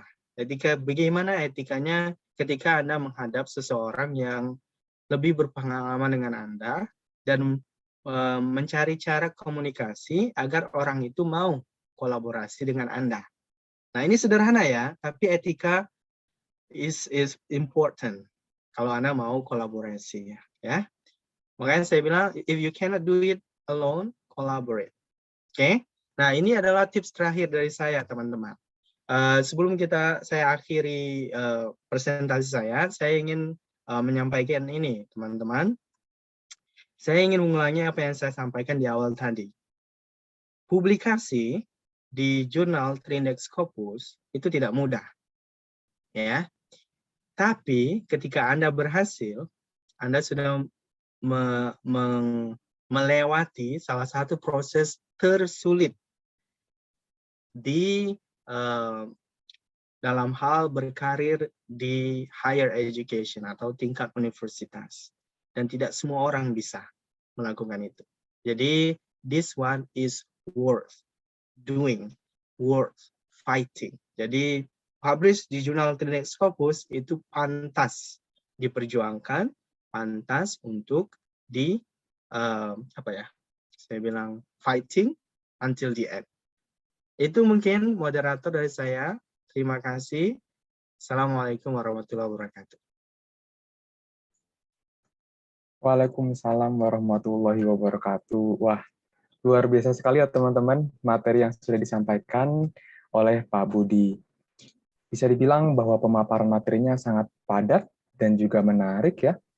Banyak sekali informasi dan juga saran yang bisa kita dapatkan dari pemaparan tadi.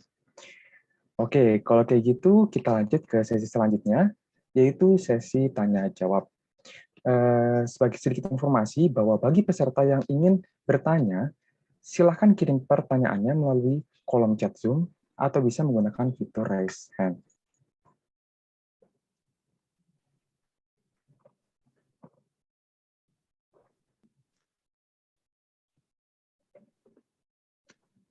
Baik, sepertinya ada pertanyaan di kolom chat Zoom.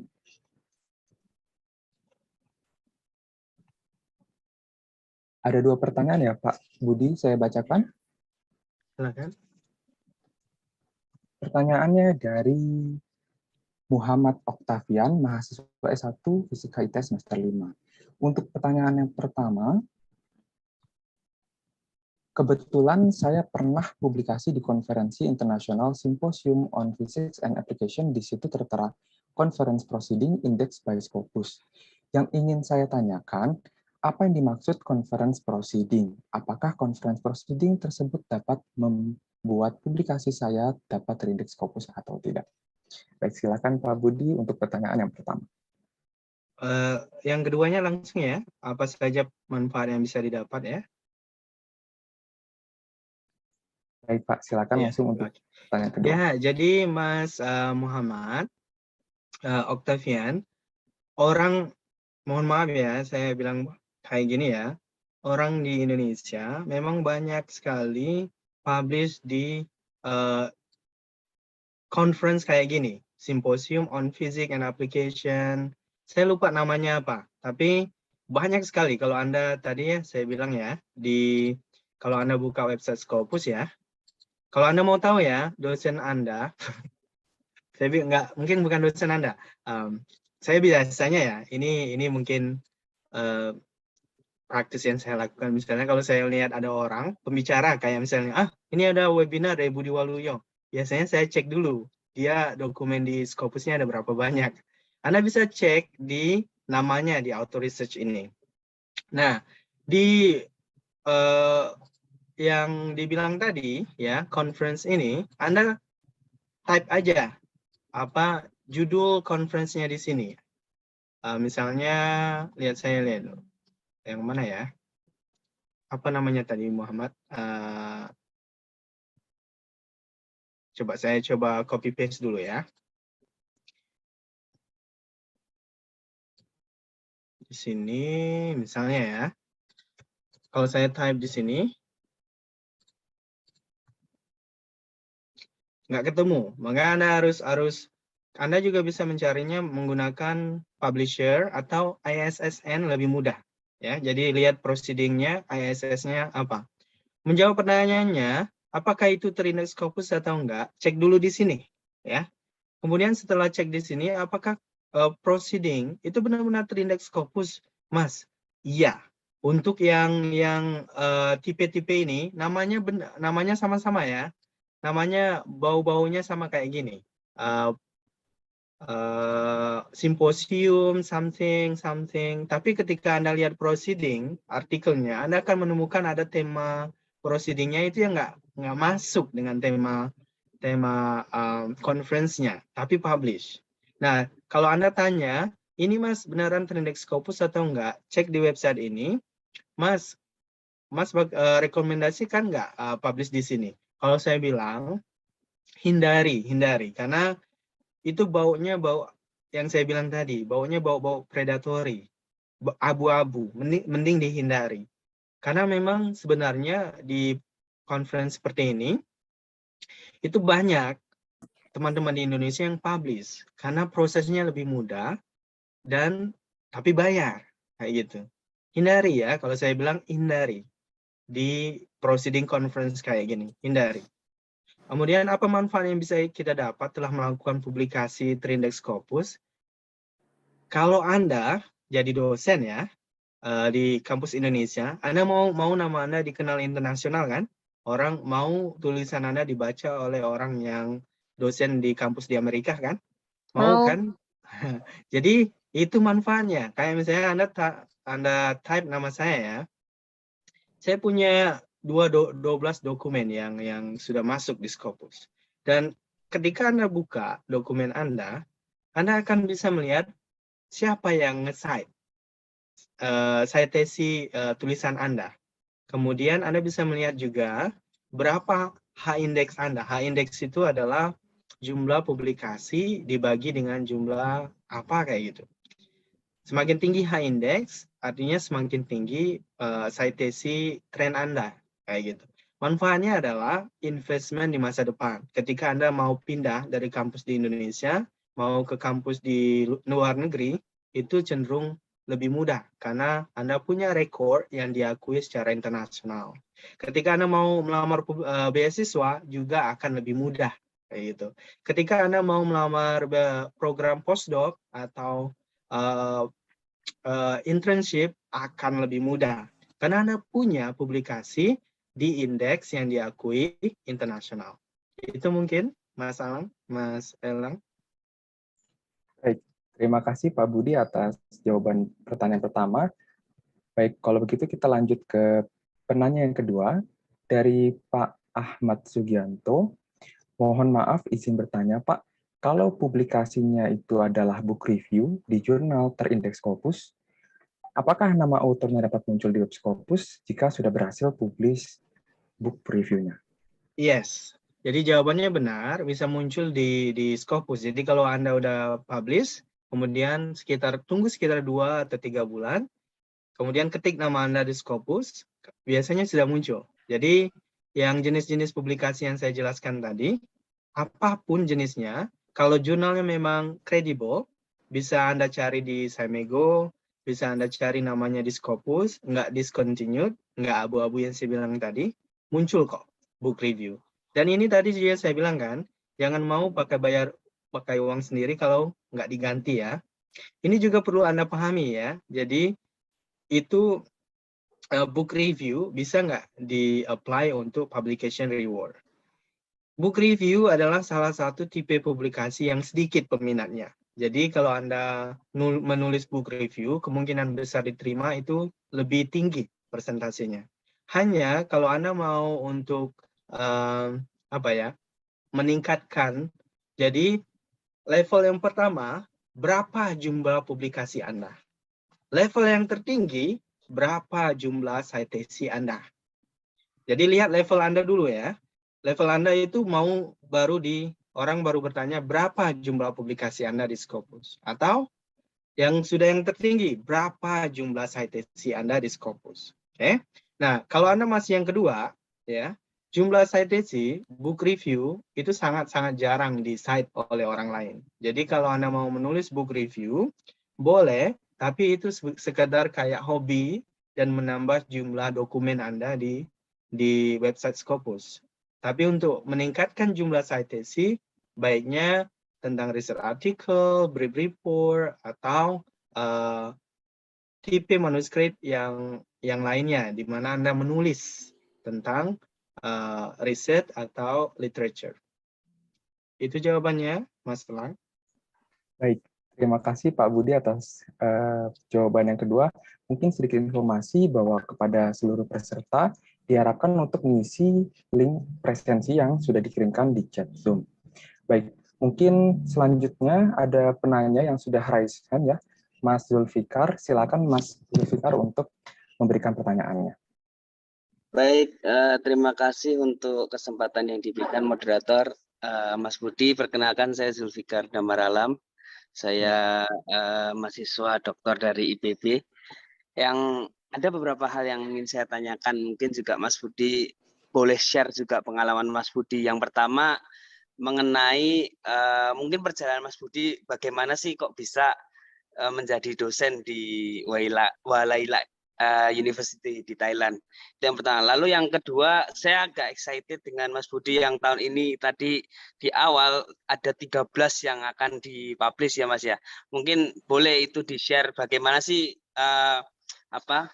tips-tipsnya atau strategi Mas Budi kenapa dalam 1 tahun bisa dipublish sebegitu banyak, karena yang kita tahu bahwa proses reviewer dari jurnal Scopus pada umumnya kan 5-8 bulan ya Mas ya. Nah itu mungkin bagaimana bisa di-share Mas, terima kasih.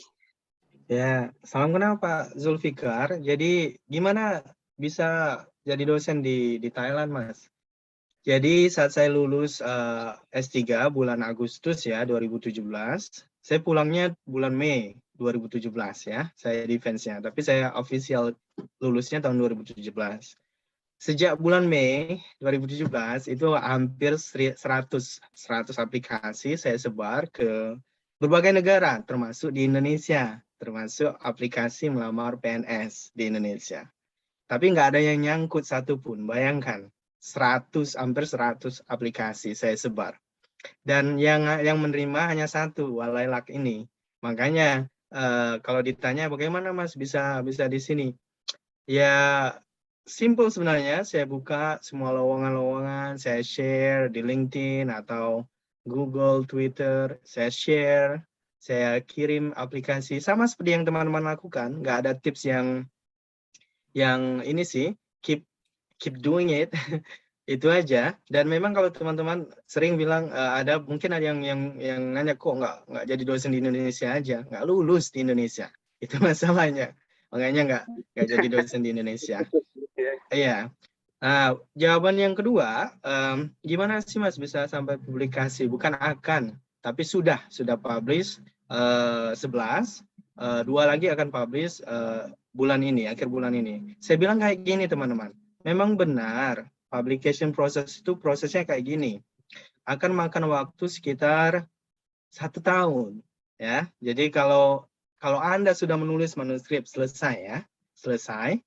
Nah, Anda udah selesai dulu ya. Jadi untuk menyelesaikan manuskrip itu kan bisa berbulan-bulan ya. Kalau saya biasanya satu manuskrip itu selesai dalam 1 bulan atau 2 bulan. Karena saya udah terbiasa. Anda harus membiasakan itu juga kalau mau cepat. Nah, proses ini mulai dari Anda sudah selesai manuskrip. Kemudian Anda submit. Udah ketemu jurnalnya ya. Anda submit. Itu biasanya internal review dulu. Sekitar 1 atau 2 bulan. Editornya yang baca. Kalau lulus, Anda masuk ke fase selanjutnya. Dikirim ke external reviewers. Tapi kalau nggak lulus, Anda berhenti di sini.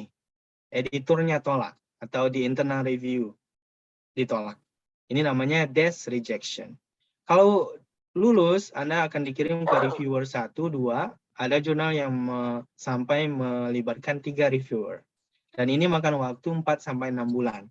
Kemudian ada proses. Badannya lanang kok. Saya dengar kok yang ngecek tadi. Orang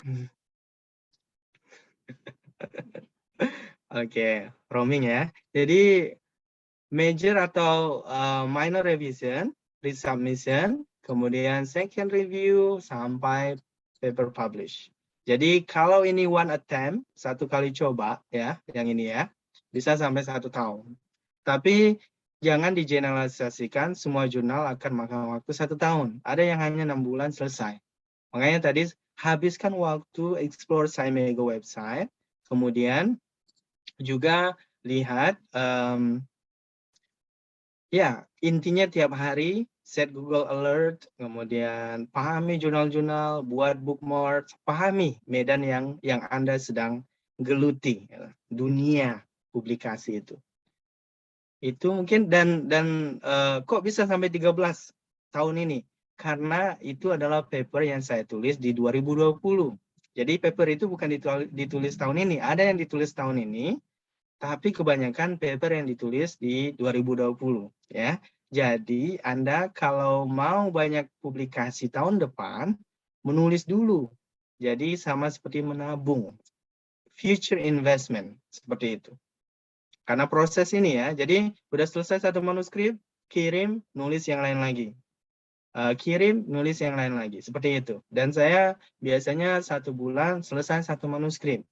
Saya menulis collect datanya, saya menggunakan kuantitatif, jadi survei, kemudian proficiency test, kemudian saya menggunakan SPSS. Pahami riset design yang fit untuk Anda, dan Anda bisa lakukan dengan senang hati sesuai prosedur. Kayak gitu. Mungkin itu jawabannya. Baik, terima kasih sekali Mas Budi Waluyo. Baik, terima kasih Pak Budi atas jawabannya. Tadi juga ada pertanyaan dari Mas Ismail terkait tips dan trik untuk mengatur waktu dalam menulis banyak artikel tiap tahunnya. Mungkin sudah dijelaskan ya tadi. Lanjut ke... Mungkin sedikit mungkin. Waktu ya, kayak gini ya. Sama siswa-siswa sekolah TOEFL saya juga selalu bilang kayak gini. Kalau kita bilang, saya nggak ada waktu. Itu bukan nggak ada waktu. But you are not prioritizing that thing. Bukan nggak ada waktu, tapi Anda tidak memprioritaskan hal itu. Akan selalu ada waktu, kayak makan. Nggak ada waktu, tapi makan juga, ya kan? Mau sibuk apapun.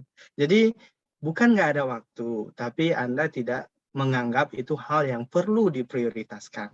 Kalau Anda tanya bagaimana saya membagi waktu, biasanya setelah sholat subuh, itu sekitar 1-2 jam, saya akan duduk di depan laptop. Bisa membaca artikel, bisa menulis artikel, itu biasanya sampai jam 7, jam 8, baru saya move on. Nah, itu biasanya waktu yang sangat-sangat saya hargai dan saya lakukan hampir tiap hari. Temukan waktu Anda juga, kayak gitu, kapan. Dan itu harus rutin memang, karena kalau nggak Anda jadikan habits, nggak akan bisa. Kayak misalnya kita menanam tanaman ya, perlu Anda kasih air, kasih lihat ada rumput atau tidak, ya kan setiap hari sama. Ini tanaman nih, otak kita. Mau dikasih pupuk, pengetahuan, nah harus regular. Jangan pernah bilang nggak ada waktu. Kalau nggak ada waktu, berarti Anda jangan pernah bertanya, kapan ya saya punya publikasi? Karena Anda sendiri tidak memprioritaskannya. Itu kalau saya bilang kayak gini bukan karena saya udah publish banyak ya. Kalau teman-teman di sekolah TOEFL tahu histori saya dulu bodoh sekali bahasa Inggris dan saya nggak lulus cum laude S1, tapi S2 di Inggris, S3 di Amerika, ngajar di negara lain. Nah, itulah saya bilang Anda bisa kalau Anda prioritaskan. Itu mungkin Mas Elang. Wah, keren banget ya Pak. Makasih untuk jawaban yang terakhir ini. Lanjut ke pertanyaan selanjutnya dari Pascanova. Izin bertanya, Mas Budi, jika artikel ditolak dari jurnal Trindex Scopus, sebaiknya kita perbaiki, kemudian kirimkan lagi ke jurnal yang selevel dengan jurnal sebelumnya, atau kirim saja ke jurnal lain yang levelnya di bawah jurnal sebelumnya. Iya, jadi jawaban untuk pertanyaan ini tricky ya. Saya tahun ini saya mungkin minggu depan kalau teman-teman follow Twitter sama Facebook saya akan mungkin update publikasi di Q1. Q1 ini juga artikel di Q1 ya. Historinya udah ditolak 4 atau 5 kali artikel ini. Dan yang nolak itu Q3, Q2, bahkan Q4 ditolak. Tapi publish di Q1. Makanya saya bilang teman-teman, you cannot predict, nggak bisa prediksikan. Tapi Anda harus paham standar quality manuskrip yang diterima oleh jurnal Trindex Scopus. Gimana paham standarnya Pak? Kalau Anda banyak membaca artikel yang publish di jurnal Trindex Scopus, Anda akan punya di sini standar kualitasnya gimana. Kayak saya sudah banyak baca. Pas saya baca satu manuskrip, saya tahu ini bakal diterima. Oh, ini nggak bakal diterima. Jadi, makanya jurnal artikel ini akhirnya terbit di Q1. Kok Mas ditolak di Q3, tapi kirim ke Q1? Karena saya yakin kualitasnya bagus. Ada banyak hal yang mempengaruhi satu artikel ditolak. Bisa karena tipe topiknya nggak masuk, bisa karena reviewernya. Karena reviewer itu kan ada yang sensitif, kritis, ada yang easy going, kayak gitu kan. Jadi ada faktor luck juga di sana. Tapi kita harus paham standar kualitas satu manuskrip yang acceptable, punya potensial diterima oleh jurnal Trindex Scopus. Nah, kalau saya ditanya, apakah kalau kita ditolak di Q2, harus kirim ke Q3? Dulu, di awal-awal, saya pernah dikasih nasihat oleh teman. Lebih baik kirim pertama ke Q1. Kalau ditolak, kirim di Q2. Kalau ditolak, kirim ke Q3. Setelah saya coba, it didn't work. Nggak seperti itu juga, kalau saya bilang. It doesn't mean that kalau kita ditolak di Q4, kita nggak boleh kirim ke Q1. Nggak harus. Makanya, kok bisa kayak gitu, Mas?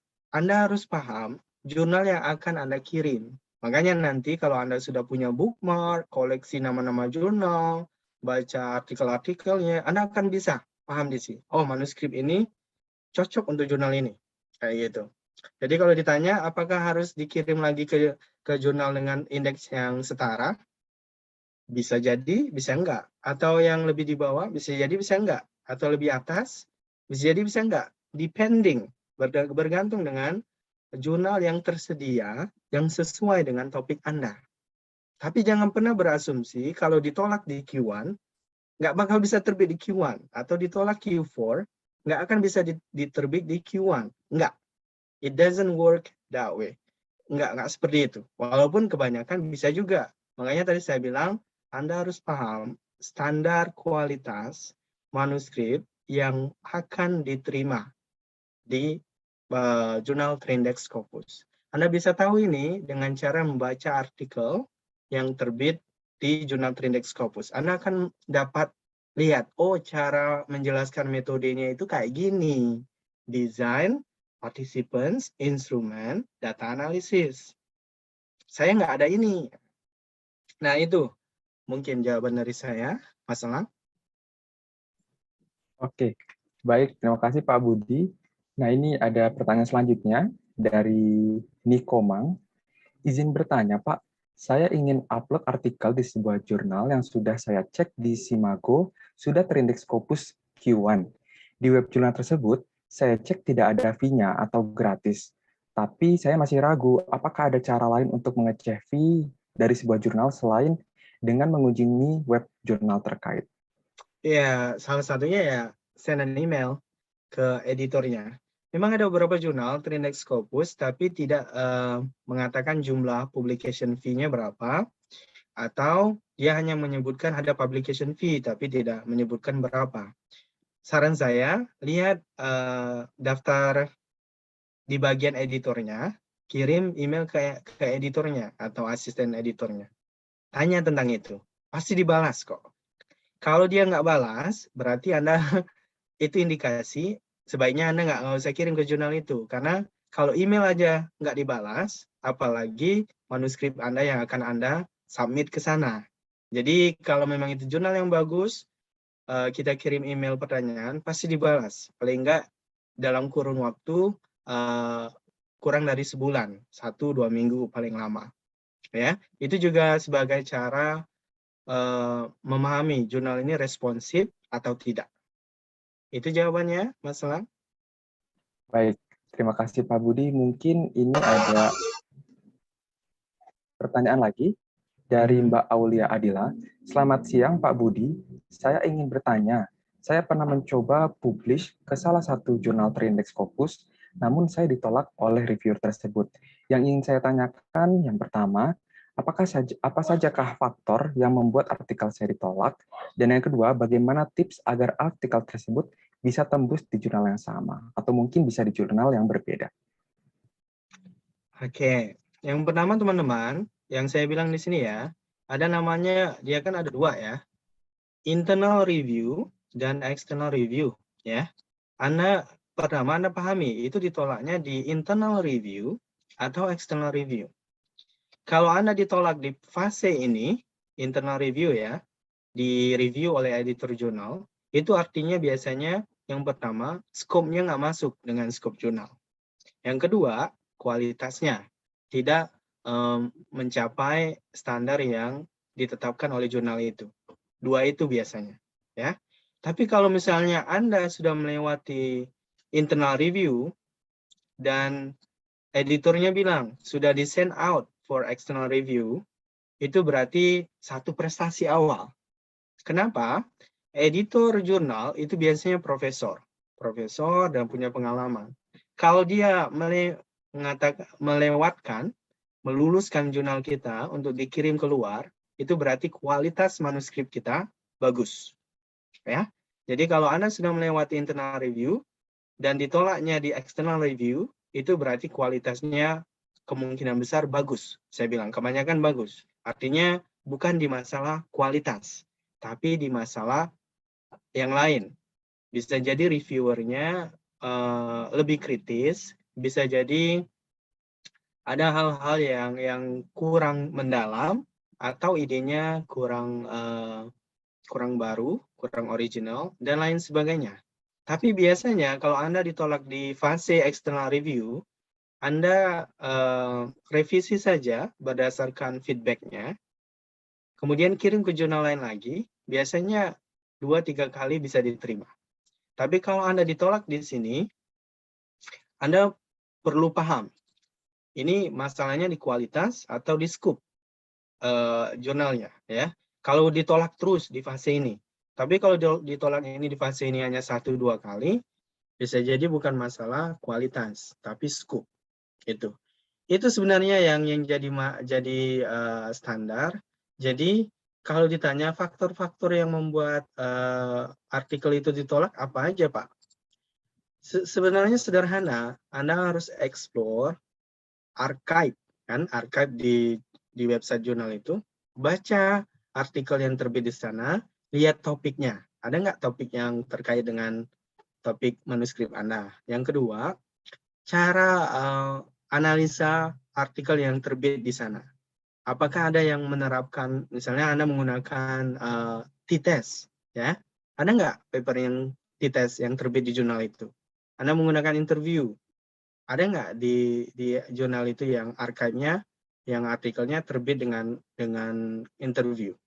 Kalau itu ada, biasanya it fits your manuscript, sesuai. Tapi kalau nggak ada, Anda harus pikir-pikir dulu. Biasanya itu yang standar sih, ya. Teman-teman, hal yang kunci yang lain adalah Anda harus, tadi saya bilang ya, baca satu artikel Trindex Scopus lah satu hari. Nanti Anda akan lihat ciri-ciri tersendiri artikel yang Trindex Scopus itu gimana. Anda akan tahu, oh, dia punya satu kesamaan. Jadi dari organisasi dia, Anda akan paham itu sama. Kemudian dari segi menjelaskan, Anda akan lihat ada kesamaan. Ini hanya bisa Anda pahami kalau Anda cobalah. Sehari satu, set Google Alert-nya, explore ResearchGate-nya, dan lain sebagainya. Kayak saya misalnya ya, saya menghadiri webinar kayak gini ya, pembicaranya Budi Waluyo misalnya. Saya akan ketik di Google Scholar, atau di ORCID, atau di ResearchGate. Saya baca papernya. Kalau sesuai dengan metode saya, itu role model saya. Dan saya baca. Ini kalau Anda lihat di Chrome saya ya, di Chrome saya yang ini saya ada satu yang saya buka. Ini Google Scholar ya, saya buka. Dia ini udah profesor. Jadi ini yang saya makan tiap hari sekarang. Saya buka artikel dia, saya buka, saya baca satu persatu.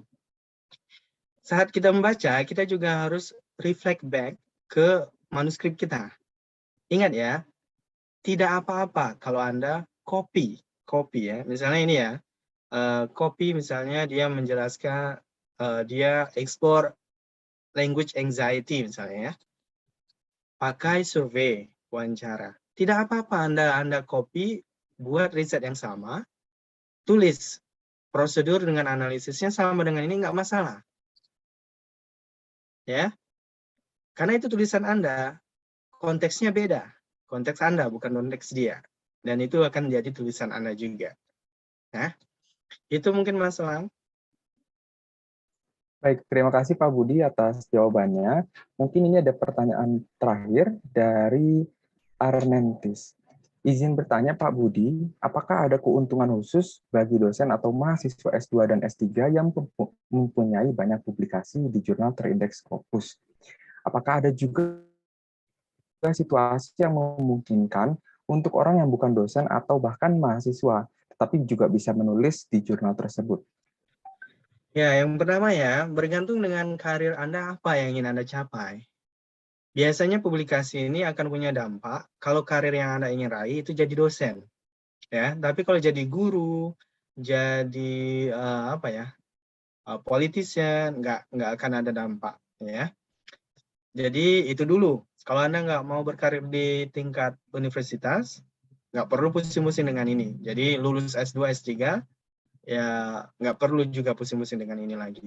Kenapa tingkat universitas? Di tingkat universitas itu ada yang namanya academic ranking. Ya, kalau di luar negeri itu asisten profesor, saya asisten profesor, di atasnya associate profesor, kemudian full profesor. Ya, setiap kita naik ranking ini jenjang karir lah kalau kita ya. Dapat tambahan income juga, dapat tambahan fasilitas juga. Di Indonesia ada namanya dosen, senior dosen, ada namanya lektor kepala dan sebagainya, saya lupa. Ya. Nah, itu dampaknya. Yang pertama, ke karir ya. Yang kedua, Anda tujuan utamanya kemana? Saya di sekolah TOEFL juga saya sharing ini ya. Jadi kalau Anda mau melamar beasiswa S2 atau S3, salah satu key yang harus Anda miliki adalah prestasi di bidang menulis, publikasi. Kalau Anda ingin dapat beasiswa S2, S3, prestasi di bidang menulis itu sebuah keniscayaan yang harus Anda miliki. Ya. Yang ketiga, kalau Anda mau berkarir di negara yang lain. Seperti saya bilang tadi, Anda punya publikasi di jurnal Trindex Scopus, kemanapun Anda pergi, itu diterima. Tapi kalau Anda punya publikasi di jurnal Trindex Sinta, diakui, diterima di Indonesia. Di Thailand, enggak. Di Amerika, enggak. Ya, memang ada levelnya seperti itu. Itu mungkin dari saya.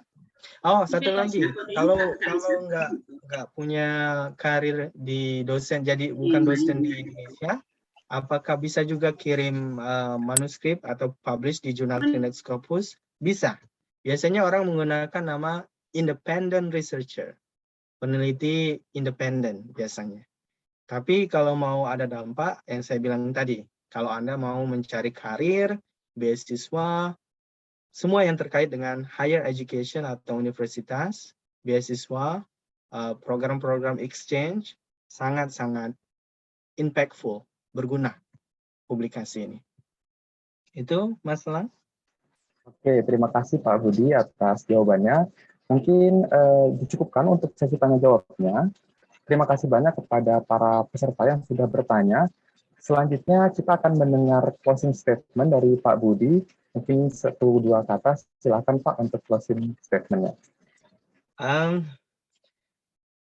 Closing statement-nya kalau saya bilang kayak gini mungkin ya. Teman-teman yang sedang S2 atau S3 dan punya yang lain yang sedang berkarir jadi dosen sekarang ya. Mulainya dengan niat-niat yang jujur ya, jujur karena di Indonesia saya lihat banyak yang mencari shortcut kalau untuk publish paper. Menurut saya jangan terjebak yang seperti itu. Tadi saya bilang ya, kalau saya sendiri memotivasinya ada uang tambahan ya, tapi itu juga halal, bukan dari tipu menipu. Dan ada praktek juga yang sisip nama dan lain sebagainya, hindari. Karena kayak gini, ketika kita berhasil dengan kemampuan kita sendiri, itu akan menjadi pelajaran, bukan cuma kita, buat yang lain juga. Kayak saya ini ya, saya berusaha sendiri, sekarang ada sekitar 200-an yang mendengar saya, dan ini jadi amal ibadah saya di akhirat nanti. Tapi kalau saya dari tipu menipu, ketika saya diminta sharing kayak gini juga nggak terlalu bermanfaat seperti itu. Jadi hati-hati teman-teman dan pahami karir yang Anda ingin cari apa, dan selalu saya bilang teman-teman kalau ada kesempatan untuk meraih beasiswa ke luar negeri, fight for it karena it's worth it.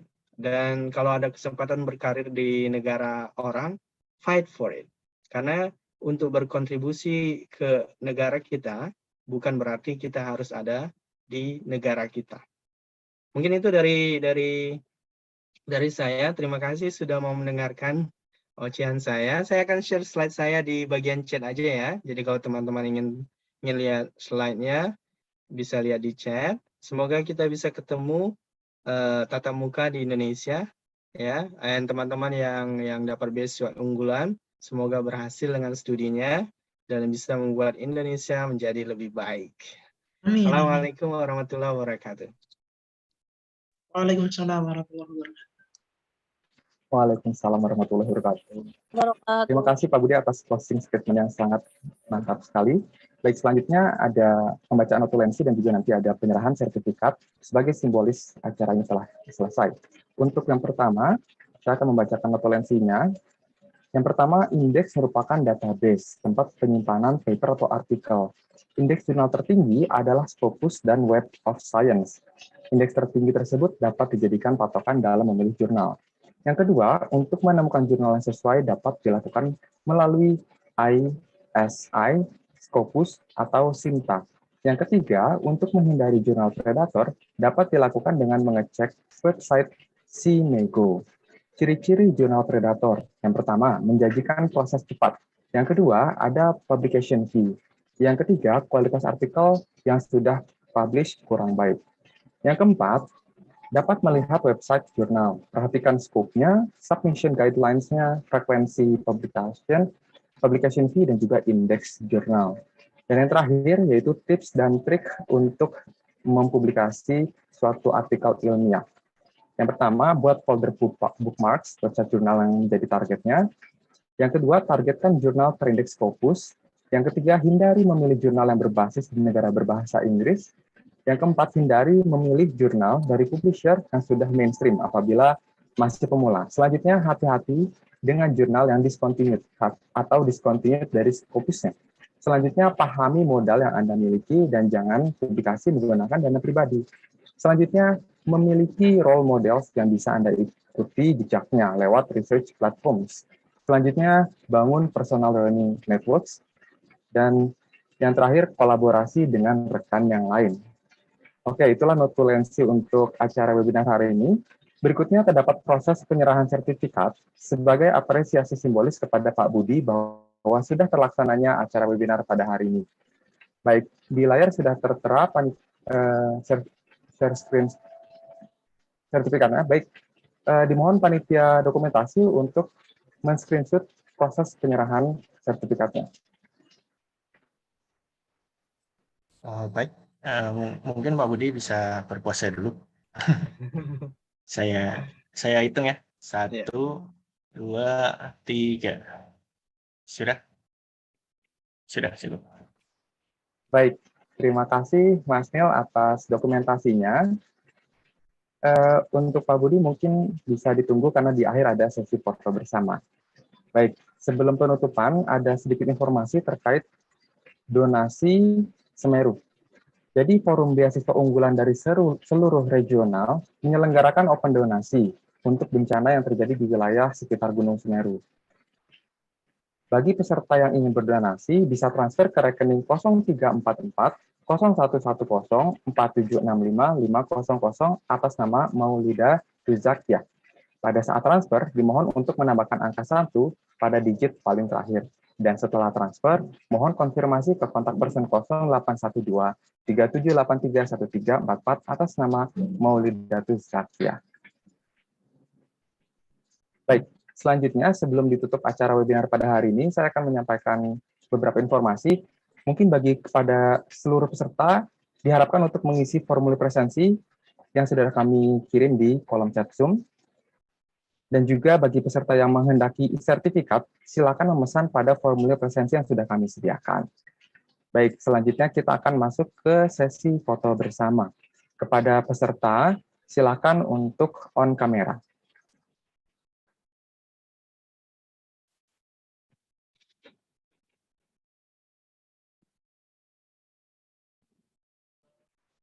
Baik, kepada panitia dokumentasi dimohon untuk bantuannya untuk mendokumentasi sesi foto bersama ini. Ya, baik Mas Lang. Nah, ini ada, baik teman-teman, ini ada sekitar 7 slide. Ya, kita mulai dari slide pertama dulu. Mungkin bisa pasang pose yang terbaiknya. Saya hitungin 1, 2, 3. Baik, kemudian untuk slide kedua. 1, 2, 3. Untuk slide ketiga. 1, 2, 3. Kemudian yang slide keempat. 1, 2, 3. Untuk slide kelima. 1, 2, 3. Dan untuk slide ke-6. 1, 2, 3. Dan kemudian untuk slide terakhir yang slide 7. 1, 2, 3. Nah, baik, untuk dokumentasi cukup sekian. Saya kembalikan ke moderator, Mas Elang. Baik, terima kasih Mas Neil atas bantuannya. Baik, hadirin sekalian, tidak terasa sudah sekitar 2 jam kita telah melaksanakan acara webinar 2 penulisan dan publikasi ilmiah pada hari ini. Alhamdulillah acara ini sudah berhasil terlaksana dengan baik. Sekali lagi kami ucapkan terima kasih kepada narasumber kita yang sudah sangat baik pada hari ini dan juga berbagi ilmunya kepada kita semua. Terima kasih banyak kepada audiens yang sudah menyimak dengan antusias acara webinar pada hari ini. Dan tidak lupa juga terima kasih kepada para panitia dan juga pengurus Fornas BU Pascasarjana. Dan akhirnya saya Elang sebagai moderator pamit undur diri. Terima kasih banyak atas perhatiannya dan sampai jumpa di webinar 3 penulisan dan publikasi ilmiah Fornas BU Pascasarjana. Saya tutup. Wassalamualaikum warahmatullahi wabarakatuh. Waalaikumsalam warahmatullahi wabarakatuh. Terima kasih banyak Mas Elang, Pak Budi Waluyo, terima kasih banyak. Terima kasih Kak Budi. Terima kasih Kak Budi.